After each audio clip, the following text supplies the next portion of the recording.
I was simply trying to fix the culture in many ways.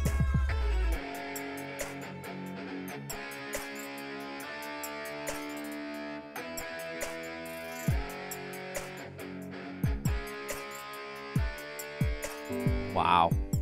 That's kind of, I don't know, that's amazing.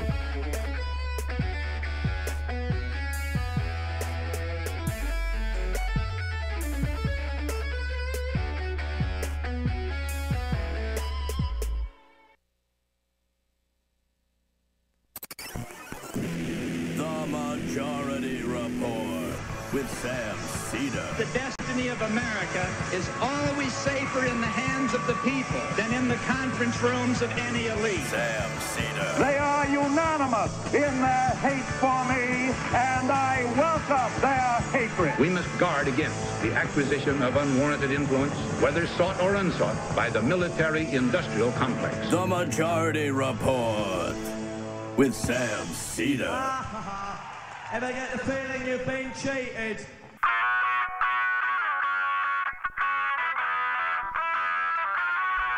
It's Thursday, October 25th, 2018. My name is Michael Brooks, and this is the 5-time award-winning Majority Report. We're broadcasting live steps from the industrially ravaged Gowanus Canal in the heartland of America, downtown Brooklyn, USA. On today's program, Nick Guthman. He is a director at Our Future, Our Blue Future, which is a youth-oriented political action organization dedicated to helping the Democrats take back control of the House through the youth vote. We're talking about what they're doing and how they're mobilizing. Bombs have been sent to Joe Biden, Robert De Niro, Maxine Waters, in addition to the Clintons, Barack Obama, CNN, and Debbie Wasserman Schultz, as Donald Trump blames the media.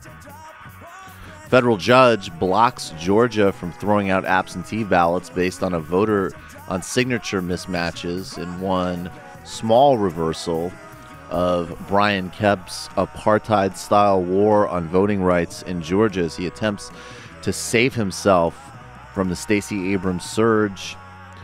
Trump denies that he is talking on his iPhone, unsecured iPhone, and that the Chinese are listening to his every conversation.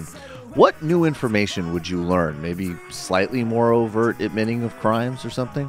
The more interesting question for me is how you would translate "it was a tough deal and they were unfair and it was a bad deal. Get Carl Icahn on the phone" into Mandarin. Saudi Arabia acknowledges that the killing of Jamal Khashoggi was premeditated, but is still denying any involvement from senior leadership, as the Crown Prince says it was a horrible thing that has touched every human on earth and it must be addressed. Family separations at the border started last year before everybody found out, apparently. Donald Trump attacks freeloaders on drug prices, and 15 million people will lose pre-existing condition coverage or see a premium increase if a Republican lawsuit, which the Trump administration is not fighting against, goes through, even as Republicans from Donald Trump to Scott Walker are lying fluently, blatantly, and daily on pre-existing conditions as we head into the midterms. The world's most prominent political prisoner, Lula da Silva, has released a note to the Brazilian people saying that Democrats, those who believe in democracy, from all political persuasions must unite to avert a fascist adventure, as Brazil heads to the polls on Sunday in light of a massive slush fund scandal where corporations were buying information from WhatsApp users to spread fake news and propaganda on behalf of the Bolsonaro campaign. And Workers' Party candidate Fernando Haddad calls Bolsonaro a fascist barbarian. Bernie Sanders took to the op-ed pages of the New York Times, demanding an end for the U.S. support of the Saudi UAE brutal war on Yemen, which the United States and UK participates with and supports every day. And Andrew Gillum shows how it's done.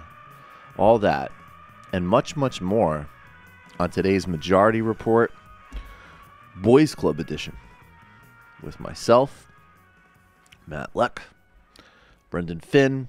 Jamie is taking her one day off today. Samantha is out and about.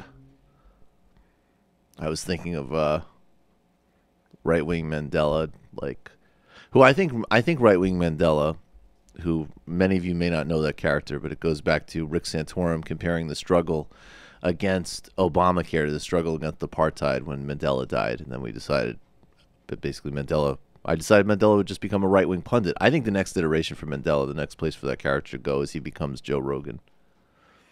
Right? I think, you can do that on DMT, and that's the same. You saw a double helix when you're tripping. The other person who would fill that lane would probably be Libertarian Gandhi, but he hasn't been in rotation as much. Libertarian Gandhi hasn't been in rotation as much, and I feel like Libertarian Gandhi would be the one, the guest, the awful guest. Who's like, what we discovered when we let children work in the factory was that everybody had more money. And the left won't tell you that. And I mean, that's super fucking complicated, because on one hand you would say, you don't want kids working, making my shirt. That's fucked up. But you're saying everyone makes more money. Wow. Sometimes things are just complicated. I got to think about GDP. Anyways, did you see this clip of this rhinoceros pissing on a boa? Yeah, but I was thinking of right-wing Mandela because I wanted to do a bunch of bothering Sam with the bra ad read. It's really? What was the last time you snapped a bra, Samantha? Andrew Gillum is leading in the polls against odd racist Ron DeSantis. There's actually something in this clip here. I don't want to bring up this whole class race debate. I actually find a lot of it really very useless. And as I said, I think the synthesis that we need to have is actually operationally pretty clear. And I would recommend that everybody read and listen to interviews that I've done with Bill Fletcher Jr., who I will be talking to again soon. I think he is actually probably he has the best view of this sort of overall in terms of integrating perspectives. But this is a good example of how, of course, in a context like this race, where there are robocalls being run that are, overt racist appeals, where Ron DeSantis has in addition to obviously his support of Donald Trump, has his own extensive background with racist and xenophobic groups. Andrew Gillum would make history as the first black governor of Florida. And there's also a huge amount of civil rights issues, including, of course, voting rights, which hang in the balance in this election. And there's also just a principle of politics here that go on the offense, make yourself look good, and your opponent look bad.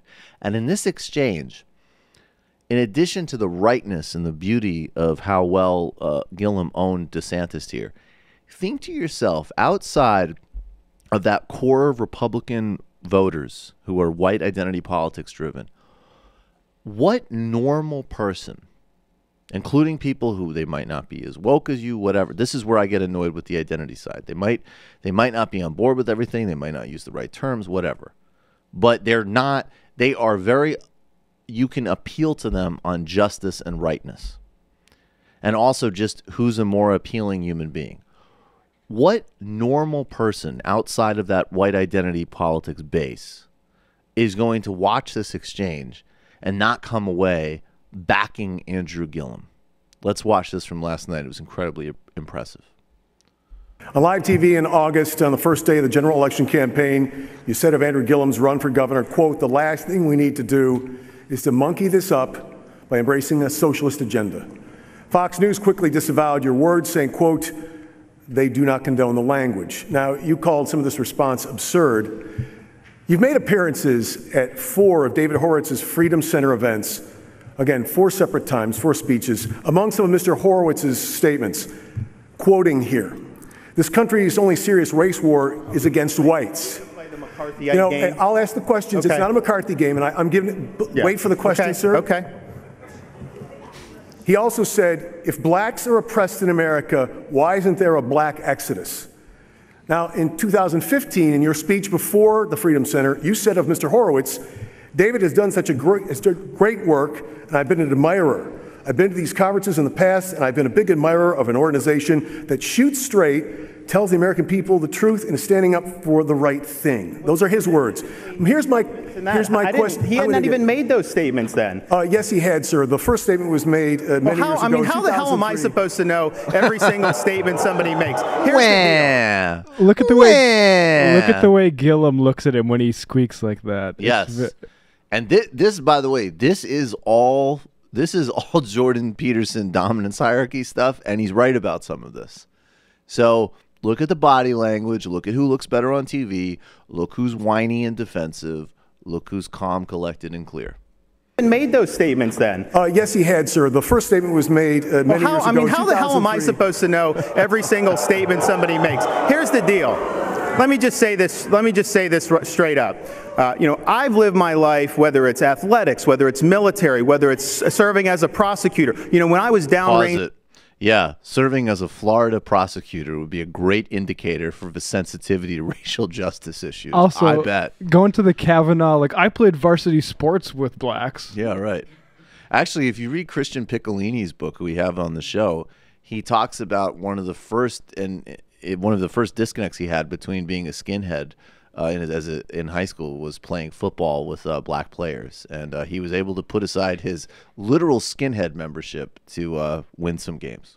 In Iraq, we worked together as a team regardless of race. We had the American flag on our arm. We wore the same uniform, and we fought for the country. When I was a prosecutor, I stood up for victims of every race, color, and creed. That's the only way to do it in our country. It's something I believe in, and as governor, I will represent all the people. Everyone will get a fair shake. But I am not going to bow down to the altar of political correctness. I'm going to not let the media smear me like they like to do with so many other people. So I'm certainly not going to take anything from Andrew Gillum, who's endorsed the Dream Defenders, which says Israel is an apartheid state, and which says the police and prisons have no place in justice. Mr. Gillum, wait for the applause and go.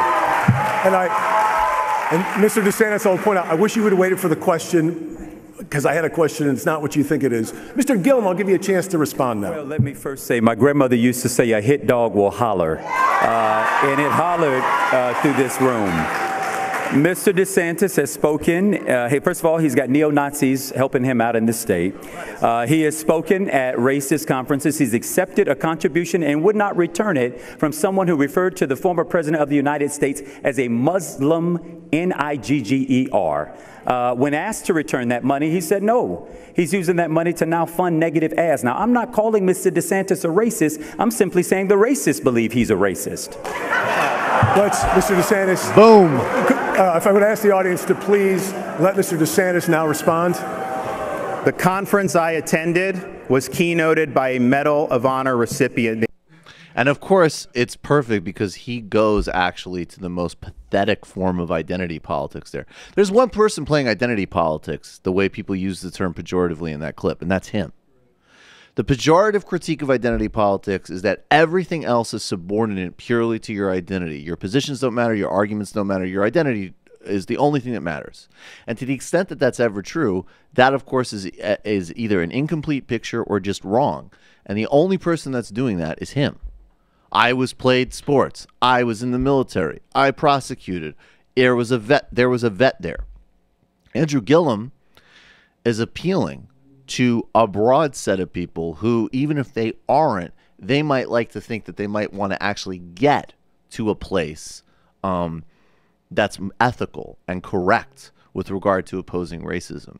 And that's going to be certainly anybody who's susceptible to voting for a Democrat in that race is going to have that perspective. So he framed it as, you know, you're the one who's out of the mainstream. Normal people don't run around with neo-Nazis. Normal people don't go to freakish far-right divisive conferences. It's the same way that the residents of Charlottesville came out and they confronted that little scumbag Jason Kessler. Like, don't come with your terrorism and your racism and your toxicity and ruin our town. That is how it needs to be framed. And that was perfectly done and absolutely right. And also it took it out of the morality game, which these guys love to do. Okay, I don't know what is in Ron DeSantis's heart. I don't know what the particulars of his, how he self-justifies his support for Donald Trump, his associations with disgusting people, his advocacy of bigoted, xenophobic policies. I don't care. The racists think you're a racist. Boom. That's it. And no person who has any pretension of leadership to a position like the governor of the state of Florida in the country that we have to create, not the country that it is now, and certainly not the country that it's been historically, should that ever be acceptable. Andrew Gillum nailed that, and that's how you do it. It's perfect. We're going to take a brief break, and we're going to come back with Nick Guthman and talk about how young progressives are laying the foundation to take back the House.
Welcome back to the Majority Report. Michael Brooks here. Joining us now is Nick Guthman. He is the co-founder and executive director of Our Blue Future. Nick, thanks so much for being here. Thank you for having me. It's a pleasure to be on. So, Nick, what is behind Our Blue Future? Talk about the stakes for young people in politics, and how did you guys come up with this idea? Sure. So, Blue Future was started about a year ago, a little over a year ago, by me and some friends from school. We all went to American University, and we're heavily involved in the College Democrats there at AU. And realizing, that 2018 was upon us, we wanted to see what young people could do and what we could do to support young people who wanted to get involved in political campaigns, knowing that there would be so much energy, so much excitement, and so much at stake. Because basically, as you know, every issue is on the line, and our democracy is on the line. And so we knew young people were going to step up, and at the same time, we felt that young people weren't being supported and didn't have the resources to really effectively mobilize and organize their campuses for political campaigns. So we got together and we started to think about this problem and our own experiences doing political work on college campuses. And we said, well, why don't we try to start an organization that can really engage and equip young people with the resources, the tools, the network they need to be effective organizers directly for some of the most competitive congressional campaigns. Yeah, and you make the point, and maybe you could talk a little bit more, because I'm assuming, when you look at the polling and you talk to young people, whether it's issues that are very direct, like the student loan crisis and the abuse of students through the student loan industry and the federal government with regards to the loans, also the broader questions of structural inequality and diminished earning opportunities and the other issues that result from extreme wealth concentration and oligarchy, and also most younger people's views on whether it be marriage equality, transgender rights, and things like that, that there is a fair amount of pretty left, at very least center-left views with young people. And also that younger people this is a very, very diverse generation. And then on the flip side, obviously you have the traditional, oligarch, influential Republican donors like Sheldon Adelson dumping huge amounts of money into far-right youth organizations. Or as an example, Sam Seder, of course, of this show, debated Charlie Kirk the other day, and Turning Points USA doesn't focus electorally, but they do focus heavily, obviously, on, propagandizing for extreme right-wing views on college campuses. So was that sort of like where the genesis was on one hand, you're doing this great work, that there's all this sort of energy for, as an example, taking back the House, which we'll get to in a second, but then all this money is being dumped in from the far right to skew the influence when it comes down to young people. Yeah, you've got it. You hit it right on the nail there. I mean, to start, we believe that young people are with us. We believe young people can play a critical role in helping to elect progressive candidates, democratic candidates, who will stand up for the values of our generation. Overwhelmingly, young people want to see bold action on climate change, on student debt, on gun violence prevention, criminal justice reform, voting rights, and our democracy, and more, women's health, healthcare for all. And so young people are with us on these issues, and at the same time, the party and the sort of institutional infrastructure of the progressive movement does not do a terrific job of funding and supporting young people who want to dedicate their lives to the progressive cause and to improving the lives of folks in their communities. And we think that electoral politics is just one tool in our toolbox to be able to affect that change. And, we looked into the research, seeing how much money the college Republicans get, seeing how much money Turning Point USA has from these donors.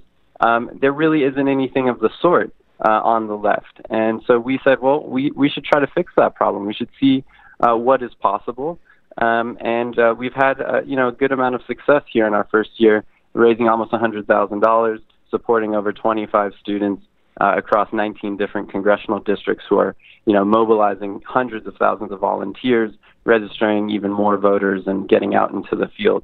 But, at the core of why we started this, as you mentioned, is because there was a lack in infrastructure to really support young people who want to be involved, who want to be civically engaged, and who want to work for what they believe in, and they want to work for progress. And that's what we're trying to do with Blue Future. So talk about that specifically. You guys have been going for a year.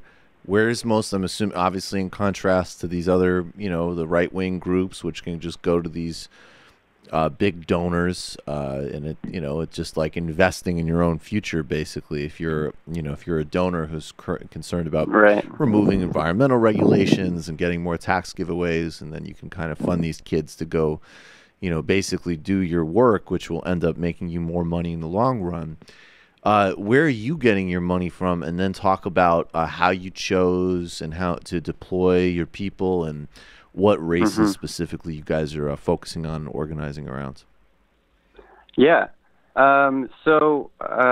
We started with a grant, and we were very grateful and fortunate to receive a grant from the Vocal Foundation earlier this year at the beginning of 2018. And that grant enabled us to really start working full-time to develop the program, to develop our impact plan, to develop connections and networks with students across about 17 different states, and design our program taking sort of a user design, a design thinking approach to figure out what it is that students need. And we're entirely youth-led. I graduated in 2017.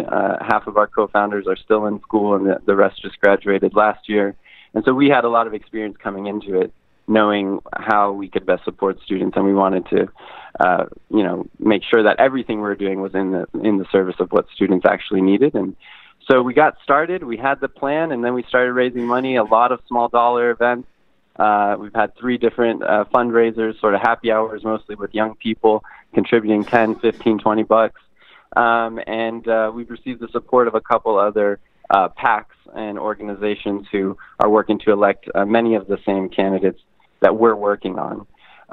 In terms of those candidates and those districts, we've got folks, as I said, in 19 different congressional districts, from California to Florida, Nebraska to New Jersey, and everywhere in between. Happy to go through the list, but we chose these districts based on the network that we established earlier in the year, connecting with college Democrats groups around the country, connecting with student action groups around the country, and even some high school clubs as well, which we're really excited about.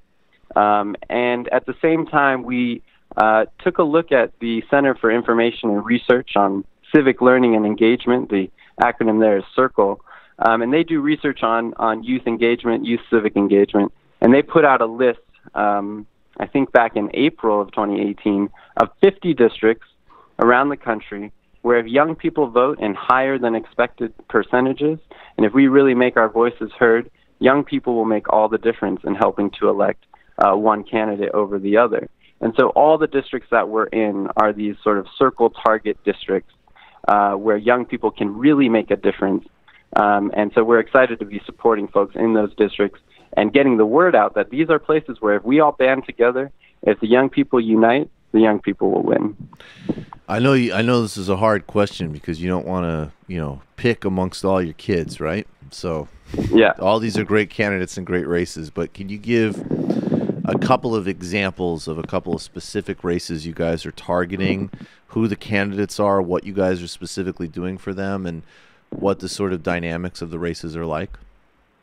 Yeah, and it is a tough question, and to all our students, if you're listening, we love all of you, and you guys are doing tremendous work. Absolutely. I even apologize for asking the question. I just want to give some texture to it for people, just to kind of fill it out a little bit, but it could be any of the 19 races. Yeah, and yeah, I could go on for days about the incredible work. A couple places that come to mind is in California's 49th district in San Diego. We've got 2 student organizers at UC San Diego who have just been really, really organizing on an incredible level. They're connected so closely with Mike Levin, the Democratic candidate's campaign, and always hosting phone banks during the week and then going out on the doors on the weekend. And sort of our role is both supporting those lead organizers who we stipend, so that they can focus on organizing and don't have to take, a part-time job working at the cafe or the library on campus. And that really goes a long way for young people. And we also support with, funding their Uber rides out to the districts, or train tickets out into a different part of the field. So 49 is looking really good, and we're really excited about that. Another district that comes to mind, just last weekend, I was up in upstate New York for Antonio Delgado in New York's 19th district, Ulster County.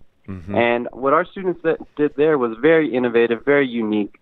They, understood fundamentally that politics has to fuse with culture. And so what they did with some of our funding was put together a youth voter corps to register voters, to get people excited. And what they did just this past weekend was host a community-wide benefit concert with a lot of local artists, all of the candidates running up and down the ticket from state assembly to the Congress.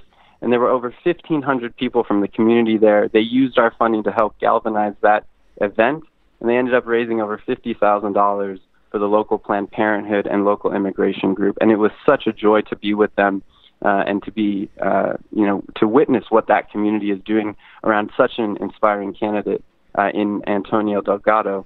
And maybe just the last one that I would point to is down in Florida in the 26th district. Debbie Mukasel Powell, as well as the 27th district with Shalala. We've got high school students down there who are just so engaged, so active, in a way that I don't think that narrative really gets out there, that high school students are taking ownership. Certainly after Parkland, after that tragedy, we see a lot of high school students stepping up, and our students down in Florida have been doing that. And same thing, we're funding, these kids can't even drive. So we're funding their Uber rides to the field, and then they're knocking on doors for the whole day and making an impact. And when you send a young people to the door and they're pitching you on this candidate and they're saying, this is about our future, this is about my future, this is about your children and your grandchildren's future. It's a really powerful narrative, and we're really just so lucky to be connected with these incredibly talented organizers all around the country. And as I said, I could go on about Nebraska, about Illinois, about Iowa, Michigan, up and down California, more high school students in New Jersey, and all the rest. It's awesome. And next, as Juno spreads out to more places, you can pay for Juno rides instead of Uber rides. Just throw that in there. Or some of the scooters, maybe we'll get a partnership with Bird and people can canvas quicker. That's actually a really good idea. A bird. That's smart. Yeah, That's really, really down. smart. Yeah, you should write that one down. See? It's a productive interview, man. Okay. Moving forward, a two-part question. I do want to get to plans for 2020 in a second, but the other thing that I think people really learned, particularly, if for some people who go back to had maybe a similar experience or a more inspiring one in some way, or at the time, because a lot of young people obviously helped Barack Obama become the first African American president in 2008, and obviously he was this incredibly appealing candidate and talented candidate in a lot of ways, and so many people still have so much appreciation for him in so many ways. And if you're like me, you like Barack Obama, and you just have fundamental disagreements on whether it's policies towards Wall Street, the banks, inequality, global drone warfare, projections of foreign policy. I could go down the list.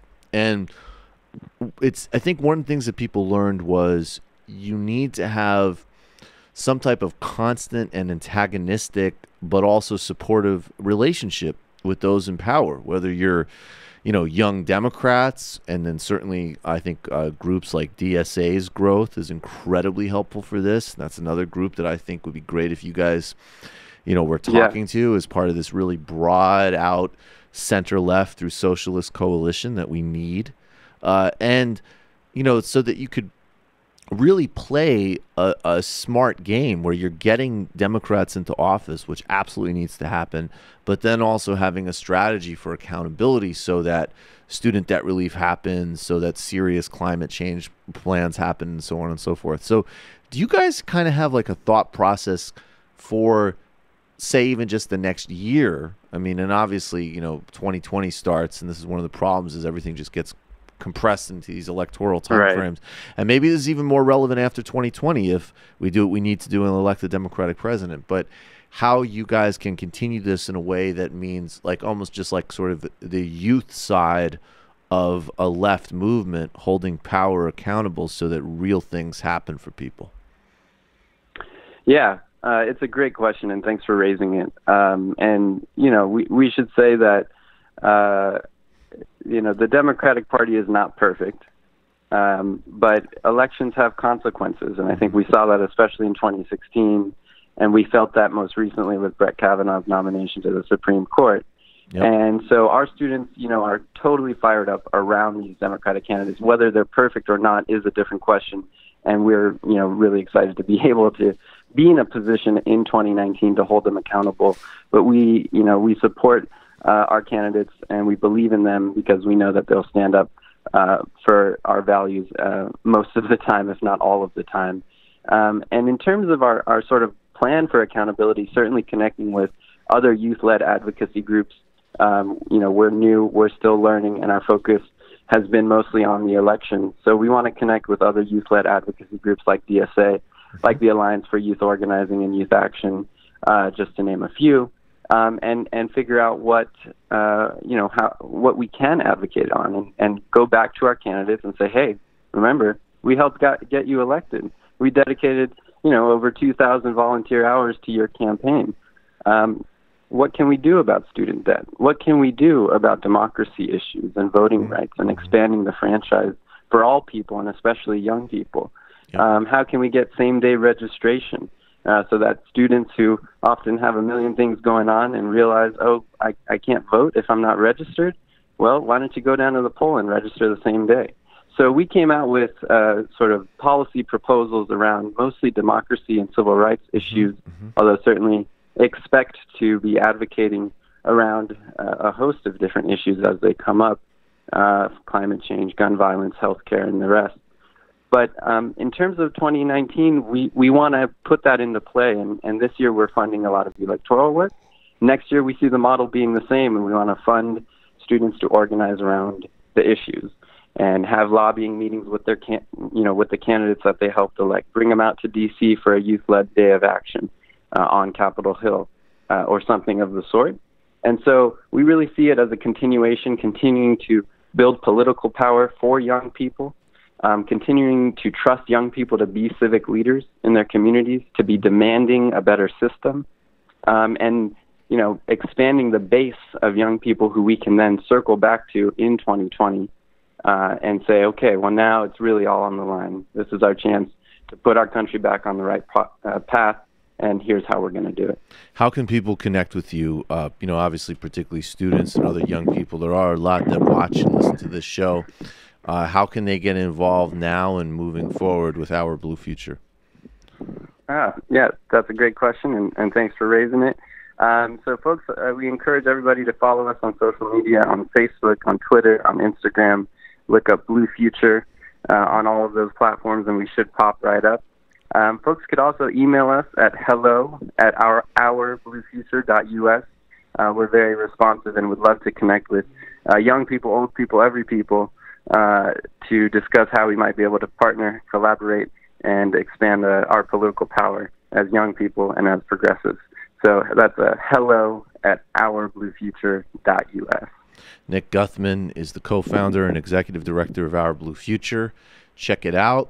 They're doing really important works in key races. I was actually just talking with a good friend of mine last night about Anthony Delgado's race upstate, and it's really important work. Thanks for what you're doing. Appreciate your time, Nick. Thank you, Michael. Talk to you soon. Take care. Bye-bye.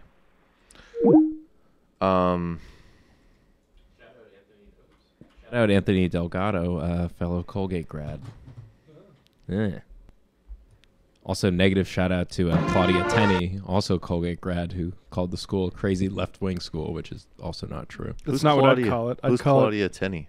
She's the Trump GOP congresswoman in central New York. Oh, she's who Delgado's running against. No, he's running in like Upper Hudson Valley. He's in Ulster. Kingston, right? Yeah. Ulster, okay. And Anthony Brindisi is Brindisi is running against him. Anthony Brindisi over here. What's this guy, a rapper? Is Colgate to do with the toothpaste? Well, so Colgate toothpaste came after Palmolive, the soap the dish soap. But was it the Colgate, family, the Colgate family? Yeah, like that Sam helped? B. Colgate or something like that. And it was a Baptist school. And he was like, we will create with this toothpaste fortune an extreme leftist center of indoctrination where young men and women can explore gender fluidity. Exactly. Hate white patriarchy. And learn how to be victims. Learn how to be professional victims. Study why there is no absolute truth, and really the only truths are that white men are evil. It was so weird That they was wrote the that goal. almost 200 years ago. Yeah, right. As Bell Hooks has so rightly noted. That would be really funny. College, stuffy oligarch college foundings that are all like Charlie Kirk propaganda. Like a fortune based on like a salve. Yeah. It's like, yes. We need to fund a gender studies department. Yes. I like how it's becoming a Mandela impression too. Yeah, I can't help it. I founded Palmolive because I wanted a sensible soap for the American consumer. I founded Colgate because toxic masculinity is running amok. I can't satirize like college culture from a right-wing perspective without going into right-wing Mandela. That's fair. And the point is not like that we shouldn't be nice to each other and shit. Yeah, and it's like be good people, but then it's like the SJWs, they're not good people. They're fucking yelling, man. Did you see this video of Conor McGregor? I actually never looked up the motto of my school, but it turns out that Alba Homines Destruter means white men are canceled. And I have receipts. Actually, I went to a horrible, Bates was coeducational and abolitionist from the beginning, so there was obviously an extreme communist agenda there. Yeah. I have a problem with Bates. Slavery would have ended naturally. I feel like the Northeast has some better schools. When you go, I feel like Virginia and ooh yeah, Virginia's that's tough stuff. When you go, I don't mean to make this the Colgate minute now, but Richard Spencer started out at Colgate and then was like, this place isn't racist enough for me. Went to UVA. He literally transferred from Colgate to UVA. Yeah. Yeah. But on the other hand, Harvard's wealth was also built on slavery. So at any rate, I'm liking Mandela hashtag tax the endowment. Yeah, exactly. Hashtag tax the endowment indeed. I'm liking I like Mandela Rogan. I think that works. On the Michael Brooks Show on Tuesday, please listen. I mean, obviously, I want you to listen, watch, and subscribe in general, but what's happening in Brazil, it runs directly parallel to what's happening here. It couldn't be more important. It has massive regional implications, and there's no doubt that when U.S. corporate interests and intelligence services turn their attention back to Latin America, it was to reverse the pink tide, and it was to target even a president like Lula, who was very social democratic and moderate, but wouldn't give over Brazil's oil resources, as an example, to Chevron and Exxon. And literal fascism is being facilitated there. And also, I will continue to cover Lula. He is absolutely a political prisoner, and this has really big ramifications. And Brian Mayer and I did the sort of, I would say that was probably the most, I mean, we've covered a lot, but I think we covered most bases of it, from the how of the delegitimization of the Workers' Party to the role that, whether it's the Atlas Network or other groups that have actually been operative in Latin America for a long time on behalf of U.S. business interests, undermining democracy, are playing out in Brazil right now. I mean, the Lula thing is sort of what the show exists to cover in a certain way, right? Like, the reason we do wider context on that show is for moments like this. Exactly. I mean, TMBS is, contextual deep dive, and things run in concert globally. This Sunday, Illicit History with Julian. Julian Brave Noisecat. Julian Brave Noisecat on indigenous conceptions of property and global indigenous rights struggles, and actually the really interesting policy implications from New Zealand to India that could have huge effects on both the environment and ecological justice. Patreon.com/TMBS. Would you mind, Matt, real quick, just throwing up our YouTube page? Because if you haven't subscribed yet, the Michael Brooks Show YouTube page has a hell of a lot of clips up there, and we haven't been promoting it that much, but we have been steadily kind of building it up. And once it becomes, hopefully, will be monetized soon, that's when we're going to live stream the Michael Brooks Show over there, and we're going to also do some distinct live events that will be fun and totally separate, like maybe some video games, maybe some movie viewing, some shows with other YouTubers and podcasters and so on. But if you look, like about 100 away from 10,000, and so about let's 100 get there. Yeah, let's get there. That's a big number, obviously. So I think actually literally when you hit 10,000, it does something to algorithms. YouTube's algorithms are they graduate based on followers and time watched. So right, and so yeah, you could see like there's a lot of deep dives here. There's a lot of global stuff, but also there's a lot of we're sort of like doing the definitive anti-intellectual dark web channel. There's more pop culture. There's more sports. It's it's very obviously it's in the Majority Report universe, but it's we're doing something different there, and it's a great way to get the flavor of the show. And there's a lot of clips with Matt Taibbi and Anoa Changa and other great guests, and a lot of Jordan Peterson and Dave Rubin dunking. So I'll take a little bit extra time today to say.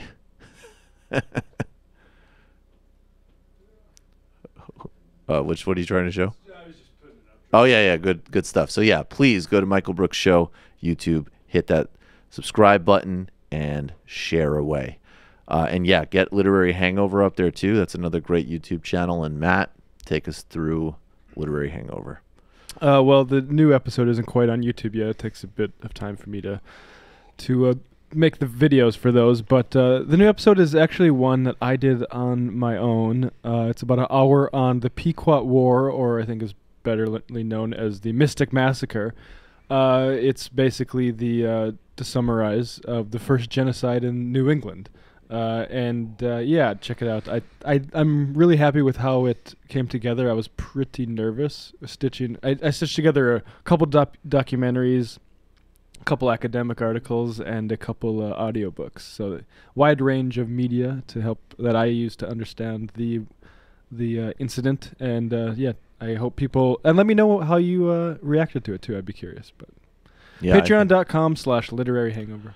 And I would really recommend, especially if you haven't checked it out yet, I would listen to the Corey Robin pod, because that's a good transition, I think, if you're a politics head, to kind of getting into the literary hangover frame of mind.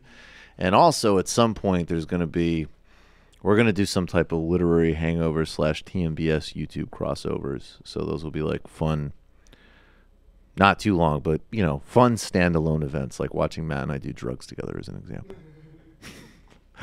Of course, also check out the Antifada. Yeah, it looks like there's a new episode up 6 hours ago. The Battle of the Andes, Shyam Khanna and Andy battle. So episode 26. Yeah, check that out. Jamie will talk about it tomorrow. And become a member of the Majority Report today. That's how this show happens. Majority.fm/become a member /join. What is it? I actually forgot the URL. Is it /become a member? I thought it was /become a member. Isn't it jointhemajority.report.com? Well, that's a whole other URL. Is jointhemajority.report.com. Jointhemajority.report.com or majority.fm/become a member, I believe it is. There's also a link to it if you're subscribing on iTunes and on YouTube in the show notes. And you can click there directly, and for pennies a day, get 5-day a week left politics, talk, news, and entertainment show. Also, like it on iTunes, subscribe to it on YouTube, and spread the word. We're going to go to the fun half now.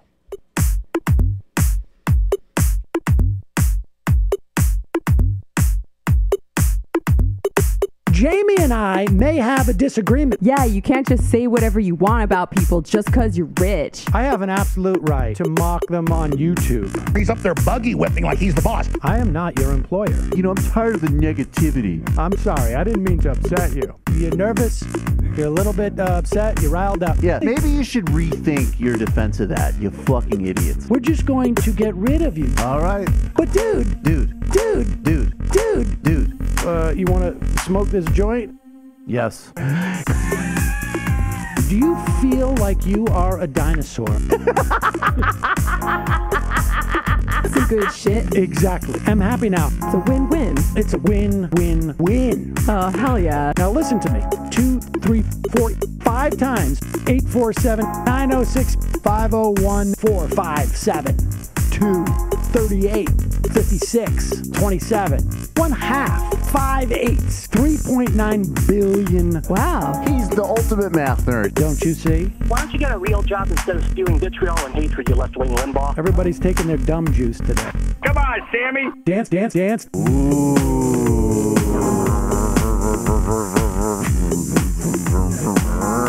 Rand Paul. I had my first post-coital scene with a woman. I'm hoping to add more moves to my repertoire. All I have is the dip and the swirl. Fine, we can double dip. Yes, this is a perfect moment. No. Wait, what? You make under $1 million a year. You're scum. You're nothing. Excuse me? Fuck you, you fucking liberal elite. I think you belong in jail. Thank you for saying that, Sam. You're a horrible, despicable person. All right, gonna take a quick break. I want to take a moment to talk to some of the libertarians out there. Take whatever vehicle you want to drive to the library. What you're talking about is jibber jabber. Classic. I'm feeling more chill already. Good. Donald Trump can kiss all of our asses. Hey, Sam. Hey, Andy. You guys ready to do some evil? Hitler was such an idiot. That guy might be a Nazi. Agree. No. Death to America. You. Yes. Wow. Wow, that's weird. No way! Unbelievable. This guy's got a really good hook. Throw our hands up. Ooh. Wow. But Sam, I gotta get off. No worries. Let's. I want to just flesh this out a little bit. I mean, look, it's a free speech issue. If you don't like me, Hey, shut up! Thank you for calling into the Majority Report.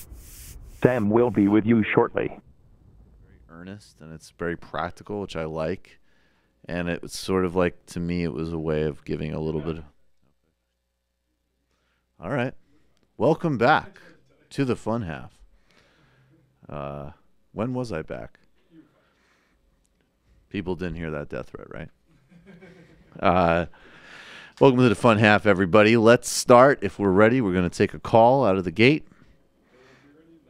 You're calling from a 266, I think, Skype. Who are you? Where are you calling from? Hello, can you hear me? Yes. Hey, this is Matt from London. Hello, Matt. How are you? Yeah, I've got a couple of crushing questions, but I just also want to say, for some reason, I've gotten a note from Brett Kavanaugh, and he thought that I should be the medium to deliver it to the Majority Report crew. Okay. So I'll get onto that later. Hey, what can we say? Rose before for hose, am I right? Sure. Yeah. What's your question? My question is, when Sam goes through to visit Ronald Reagan for that DT event, do you think he'll be taking his own Brooklyn, or will he be borrowing Stevens? I don't know. What? What DT event? I don't remember. That Devil's Triangle. Oh. Okay, Matt. Is that a bit inscrutable? Matt, you got it. All right, Matt. What do we got here? Cool. You have a question? Yeah. So, no, it's okay. My question is, sorry, actually, going on. I think is, who do you think is the more scary and dangerous autocrat? Would you say Bolsonaro or Trump? Bolsonaro. I mean, Trump. Yeah, I'd agree with that totally. Yeah, Trump. Because look, obviously, Trump controls the United States, and so there. I mean, the reason Noam Chomsky said the Republican Party is the most dangerous thing on planet Earth, and that's true, because it's this far-right extremist oligarch identitarian party, and whether it's, we haven't even covered. We got to do that soon. Trump talking about tearing up these arms control treaties. To all of the So it has global implications. But Bolsonaro, is quite literally a fascist. Consciously And so. He is consciously He's advocates a return to military rule, and he's running explicitly. He's not dog whistling. He's talked about increasing police murders as an example. So yes. Anything else, man? It's very bizarre. No, it's very bizarre. I was just I quickly want to say there's an interesting link I'll send you on Twitter about that treaty. It's not that I support Trump, but there's good evidence that Russia's moves are based on fears that they have about China or jockeying in their military-industrial complex about who has nuclear weapons, because nuclear weapons is a kind of status game amongst most armed forces around the world. But I'll send you a link. It's interesting reading. Needless to say, the U.S. should be leading, not leading a withdrawal, but should be leading, staying in or calling for a better treaty if this one's not fit for purpose, if you will. I think your reading of Bolsonaro is right. I mean, the thing is like Trump gets distracted so easily, but Bolsonaro is like he's had the same agenda for like 25 years. So yeah, and also this is part of there's been a lot of comments from current military leaders in Brazil that and his vice presidential candidate's a retired military guy, so it also fits into a larger power grab. And in Brazil, through a demonization of the Workers' Party and through the political persecution of Lula and the lawfare coup of Dilma, they've really been managed to poison a lot of the middle class and also play on their own resentments. I mean, you look at some just utterly pathetic, disgusting figure like Enrique Cardoso, who's the president of Brazil in the 90s and was, a former academic, and he was very popular and, lauded in the United States. He was close with Bill Clinton and Tony Blair in the Third Way movement. And even though Bolsonaro has literally said in the past that Cardoso should have been killed by the military, Cardoso will not endorse Haddad and is in Europe and remaining neutral. And there's no doubt that in addition to his, obvious interests in business and right-wing economic views, it's also just the fact that, Cardoso's the type of guy, like, I'm a PhD, I come from an elite family, and Lula is a metal worker and has no college education, and he resents the hell out of Lula being smarter, better president, far more popular nationally and internationally. And that is where, I emphasize so much that you need to understand class as a function, not as an identity. There's literally, and I do take the Marxist reading of that, but there is class identity politics from the wealthy and the oligarchs, and it overlaps certainly with race and gender. And in Brazil, the part of the hatred of Lula and part even of like the persecution by Sergio Moro obviously comes from just an enormous resentment that a guy who comes from a poor and then labor background is better than they are. And it's really disgusting, and it's really visceral. Yeah, I agree with your reading of that. I mean, I lived very briefly, for 2 years with Brazilians in the United Kingdom, and they're really nice people, but some of their political views I found a little bit shocking when we got onto it. I mean, it's interesting because South Africa is the same, and I always had this idea that Brazil was more okay on race, but I guess maybe scratching the surface or depending which class people are from, they have quite a different feel for it. I was quite shocked at the kind of anger towards left-wing politics, and that it's just vote buying, which in a sense it is, but I mean, it's vote buying with good policies, right? Everything is vote buying. Look, if you want to define it like that, everything is vote buying. Right-wing politics is pure vote buying. I mean, I don't that phrase, it doesn't mean anything, and it's used to delegitimize social programs. So I completely agree. Look, I had a shaky start, so thanks for giving me the time. But a very brief one I wanted to say to you is Joe Rogan bashing. There was a clip recently, I'll also send it to you, where basically he was talking about the Christine Blasey Ford thing with a comedian who I actually respect. I can't remember the guy's name. And then basically they all got it wrong. They both got it wrong as to the evidence supporting her case. And so Rogan was like, it's he said, she said thing. But he prefaced the whole thing with, I'm just a guy, I don't know anything. And we're just guys who don't know anything. Yeah, that's his move. That's his move. Yeah. And then you should learn something because you have a huge platform. I appreciate the call, brother. Thank you. Yeah, I mean that rhetorical, and Jimmy Dore actually does that too. Jimmy Dore does I'm a jacked off comedian. Now here's a totally fucking stupid view of politics that you should do, and if you don't do, you're a sellout. Now here's some people in suits talking about suing the government for corruption. Right, exactly. I should just take that credulously. And that has nothing to do with being snobby or any of those stupid arguments. You know what? I think that Jimmy Dore and Joe Rogan are actually smart guys who are able to read shit. Yeah, to be honest. Competency is a different question. Yeah, my dum-dum comment has nothing to do with innate traits. It's a practice. It's a practice of aggressive, emboldened stupidity. All right, let's do a little bit of funny here. Let's start with laugh at, and then we'll go to with. Ted Cruz. Video of him buying beer. Warning, as always, with all Ted Cruz clips, if there's any children around, you might want to take them out of the room.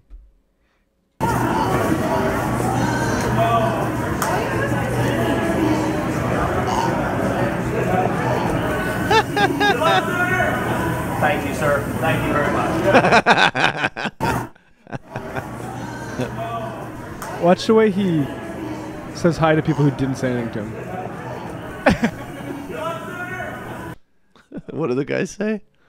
I don't know. I think but we have a Vic Berger edit. It's mainly Vic Berger. Shall we say, enhanced the sound. So here it is. Okay.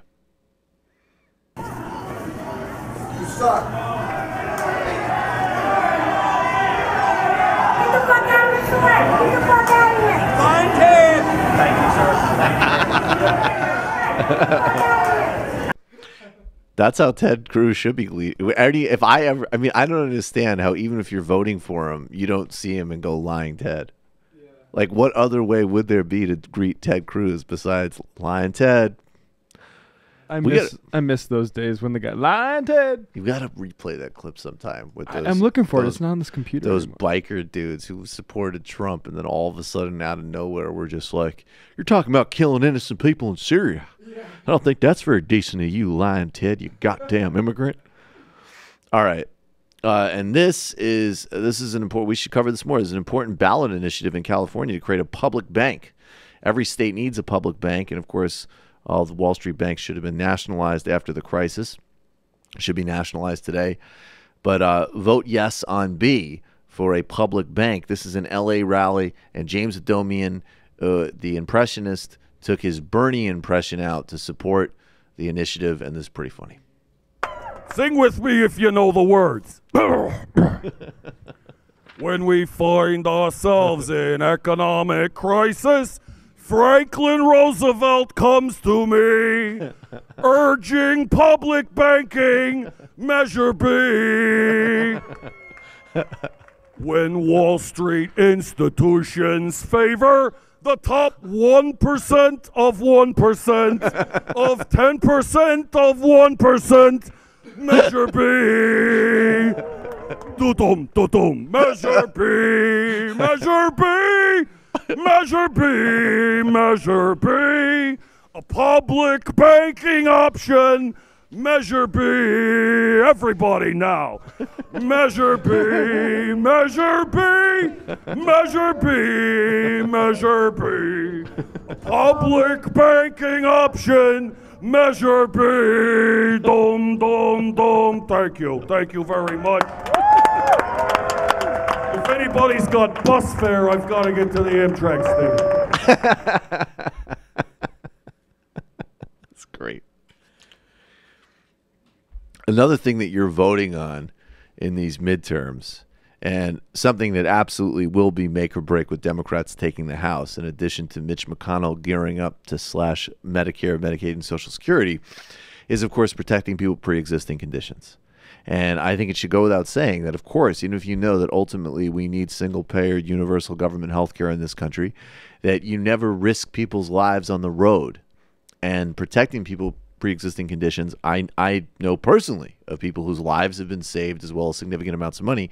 And Republicans are out aggressively lying about this. And the lead liar, Donald Trump, put out this tweet yesterday that, of course, like so many things he says, I mean, this just doesn't... this contains literally no truth. I know. It's very funny. I know how to reassure them. I know how to reassure them. This is definitely the fascist big lie category. Donald Trump tweets out yesterday, Republicans will totally protect people with pre-existing conditions. Democrats will not! Exclamation point. Vote Republican. Now, what I mean is we'll protect them from migrant hordes coming over the border. Exactly. There's all sorts of the first people that the people from the Middle East in Mexico want to attack are people with pre-existing conditions, and Democrats and Venezuela are funding it. So this is a complete lie on every level. I'll just take 3 levels. One level is, of course, the repeal that Graham Cassidy, as one example, that the Republicans tried to muscle through last year, would have, in addition to devastating Medicaid cuts, jeopardized people with pre-existing conditions or created higher premiums and worse insurance options. That's the sort of goes back to what they were trying to do last year when they were trying to devastate tens of millions of American people's lives. More recently, there was an insane, utterly without merit, Republican Attorney General-backed lawsuit that Jeff Sessions' Justice Department is not defending in court, even though it is U.S. law and the court case on the mandate is laughable.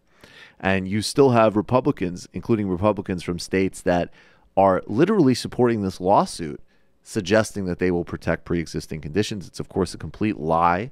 And I just want to read briefly now from a Democratic analysis that came out of the House Oversight Committee.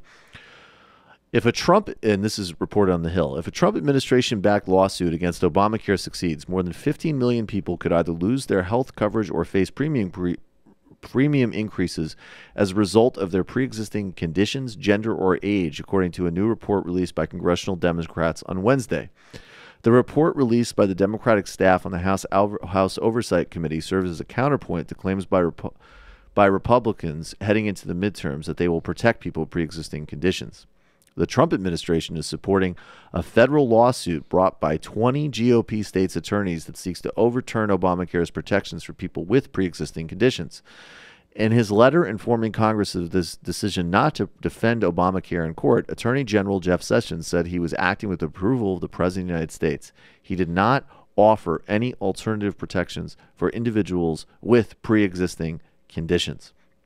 So make no mistake, this court case, as well as their legislative agenda for the future, and we're just banking on, frankly, that this case is so flimsy, so nakedly ideological that the courts are going to have to ignore it, essentially. But make no mistake, they're going to come back not only for people with pre-existing conditions, but for what puny remains of the social safety net. And these are the 3 polls of Jeff Sessions as Attorney General. He's pissing Trump off because he's not being aggressive enough in shielding Donald Trump from criminal investigations. Then he's working with Trump and the Republicans to gut health care, and then the rest of his agenda is a savage and systemic attack on civil rights and giving the green light for police departments to commit greater acts of racism, brutality, and abuse across the country. And those are all vital reasons why these elections matter immensely, and people need to get out and vote for Democrats across the board. In the midterms, no bullshit, no nonsense.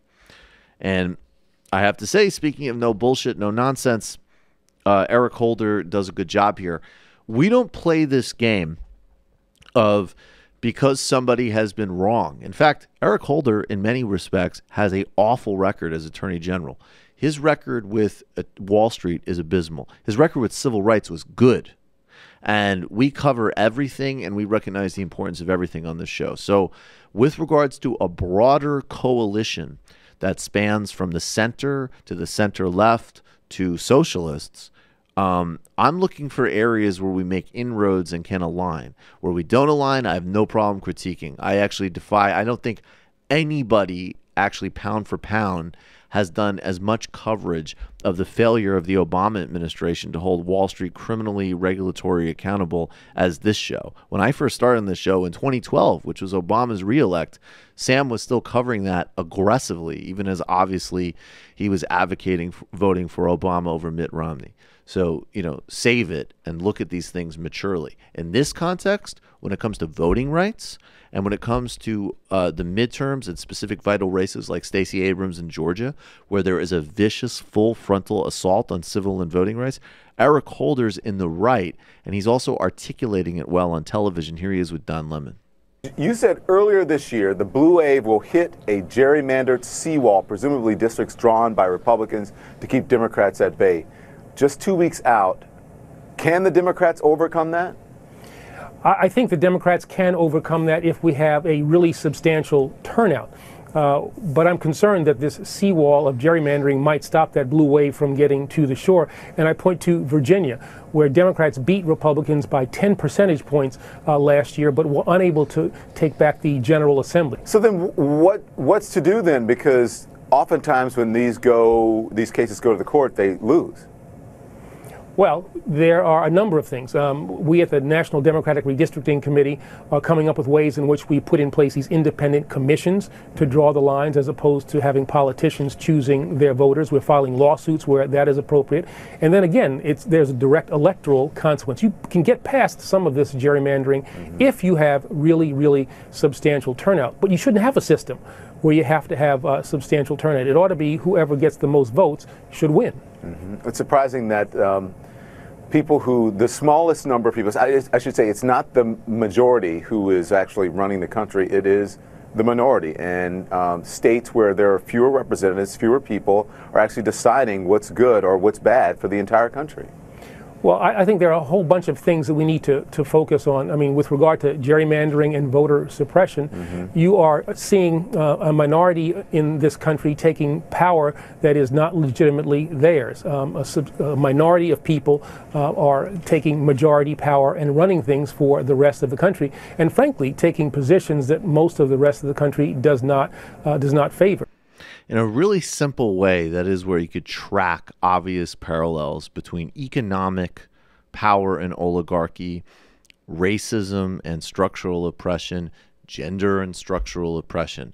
It is quite simply small groups of people concentrating and taking unearned power. And that is the common dynamic, and Eric Holder's absolutely right about that. Now, this will illustrate exactly what we're talking about. This is Steve Bannon speaking to a very sparsely and frankly sadly attended event in Staten Island. Let's take a look at Sloppy Steve. So we get the first 5 o'clock on November 8th. 5 o'clock we get the official exit polls. We're tied in Iowa. That's it. There's no real constituency for this stuff. I mean, this is a guy... He lives on earned media. Steve Bannon is an Elmore Leonard character who's funded by weird racist oligarchs who want to strip your money and resources away to enrich themselves and also structure the courts and the economy so that they and their heirs can have power into perpetuity. This is where Piketty's work on intergenerational wealth and the stage of capitalism where we're at. We will either break to a post-capitalist, highly democratized economy which harnesses technology to generate broad-based prosperity and human flourishing, or we're going into neo-feudalism. And make no mistake that the Koch brothers and the Mercers and all of these other people, that's exactly what they want. That's what Peter Thiel wants.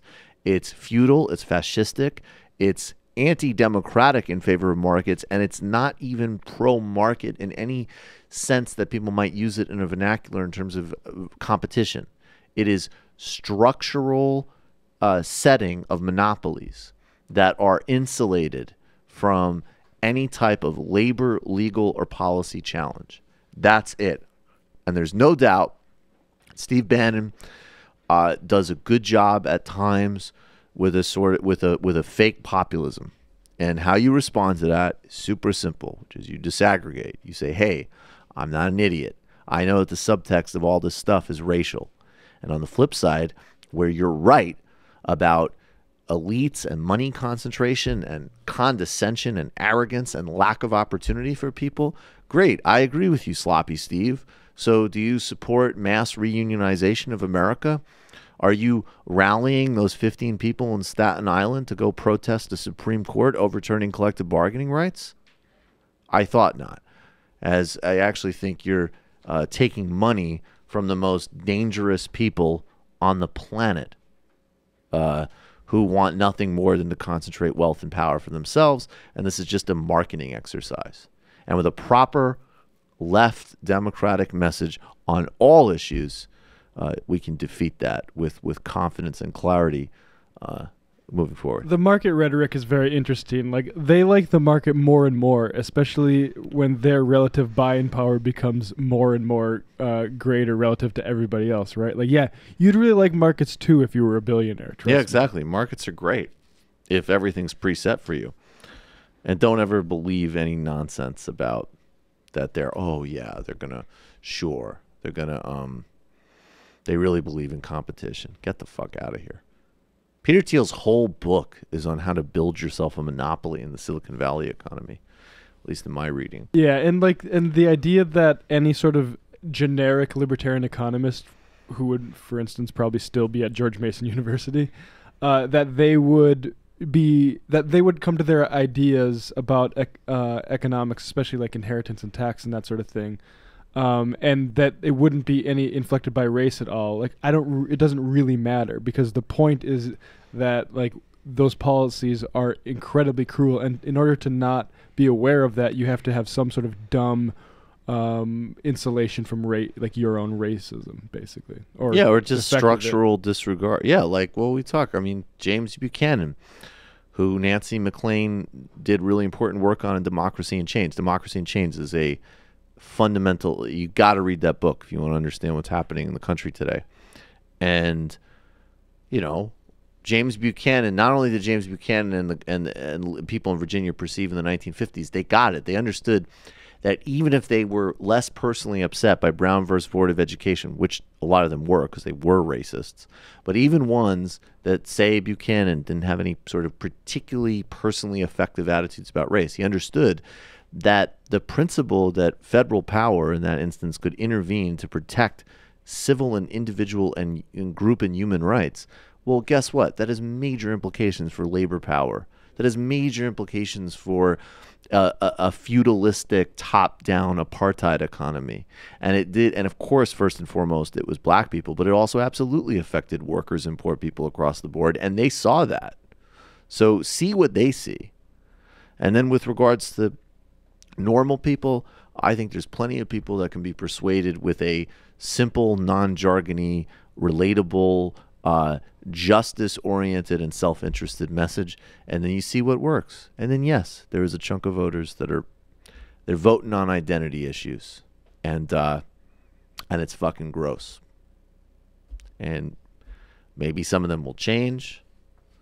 I think that's where the civic space comes in. There was a great piece about that guy, I forget his name, Black was his last name, I think, but he was the son of that Stormfront guy, and he went to college in Florida at the New School, which is funny because it's a New School, Florida is a very hippie school, and they started inviting him to Seder dinners, and through this process, now he's, voted for Obama, and I think is doing some type of PhD in history, and totally left the movement, and it happened through dialogue and engagement in the civic space. And that's great. And at the same time, like, when you read about this guy, I don't think necessarily all members of the, of those movements are as intellectually curious or as ready as he was. But being that as it may, those are much longer term projects than election in, election out cycles. Donald Trump is threatening to tear up arms control treaties. This is enormously dangerous, obviously, on a number of levels. There was some progress under Obama with disarmament, although Obama also spent about $1 trillion in upgrading and improving infrastructure on our arsenal. It has not been seriously discussed since the 1980s, where, believe it or not, Mikhail Gorbachev and Ronald Reagan meeting in Reykjavik actually said that we should get rid of all nukes. and set that as a goal. And since then, there have been sort of maintaining the order of arms control and slight improvements under Bill Clinton and Barack Obama, and under George W. Bush, hugely jeopardizing that order by doing things like pulling out of the Ballistic Missile Treaty so you could bring back a renamed Star Wars. And now Donald Trump is getting on the train and taking this in a very reckless direction, but trying to play off China and Russia against each other. Sir, on the arms treaty, Mr. President, are you prepared to build up the U.S. nuclear arsenal? You think you're going to pull out of the arms deal? Until people come to their senses, we will build it up. Until people come to their senses. Russia has not adhered to the agreement. This should have been done years ago. Until people come to their senses, we have more money than anybody else by far. We'll build it up. Until they come to their senses. When they do, then we'll all be smart and we'll all stop. And by the way, not only stop, we'll reduce, which I would love to do. But right now, they have not adhered to the agreement. Is that a threat to Vladimir Putin? It's a threat to whoever you want, and it includes China, and it includes Russia, and it includes anybody else that wants to play that game. You can't do that. You can't play that game on me. The nuclear war game. The nuclear war game. Russia has not stepped out of any treaties, and Russia, like us, has definitely maintained its fleet. We're playing game by staying in treaty. I don't know what specific accusation he's making there. We'll do more on that certainly in the future. It's nice to have both climate change and nuclear explosion anxiety. Right, it is. Well, it's not only climate change that I have the death instinct on, it's also nuclear. We got two different ways we can destroy the planet, folks. I mean, I just feel if I'm going to die, it's totally unfair if not everybody else dies. There is something else about the generational flavor of today's show, which is like, Eric Levitz had a piece recently saying, like, look, like, with all of the caveats that it's about the economy and it's not all old people and blah, blah, blah, all that stuff that's actually really important. I mostly am not a fan of intergenerational politics, but on a super basic level, you have a lot of people running governance right now who are like in their 60s, 70s, and 80s, acting very much like you might act if you knew you didn't have much time left on this planet. Like, let's have an orgy of extraction and abuse and burn the fucker down on the way out. And if you're looking at more of your life, and obviously this is, of course, not tons, Bernie Sanders, right? He's in his 70s. He's been fighting for good things and justice, and he's the best politician we have in American life. So I'm not making that comment. But if you got more life ahead of you than behind you, you might want to think about that. Because these people are fucking kerosening this on the way out. I mean, Donald Trump might be crazy and delusional enough to think he'll be immortal, but on some level, I mean, I've been on some level, he probably ran for president because he's freaked out about dying. And honestly. Yeah, I would not underestimate sort of personal neuroses playing into, this And I wouldn't underestimate Freud and the death instinct when you watch a clip like that. I'm just going to talk about this briefly. In Brazil, yes, Sunday, Jair Bolsonaro leads in the polls.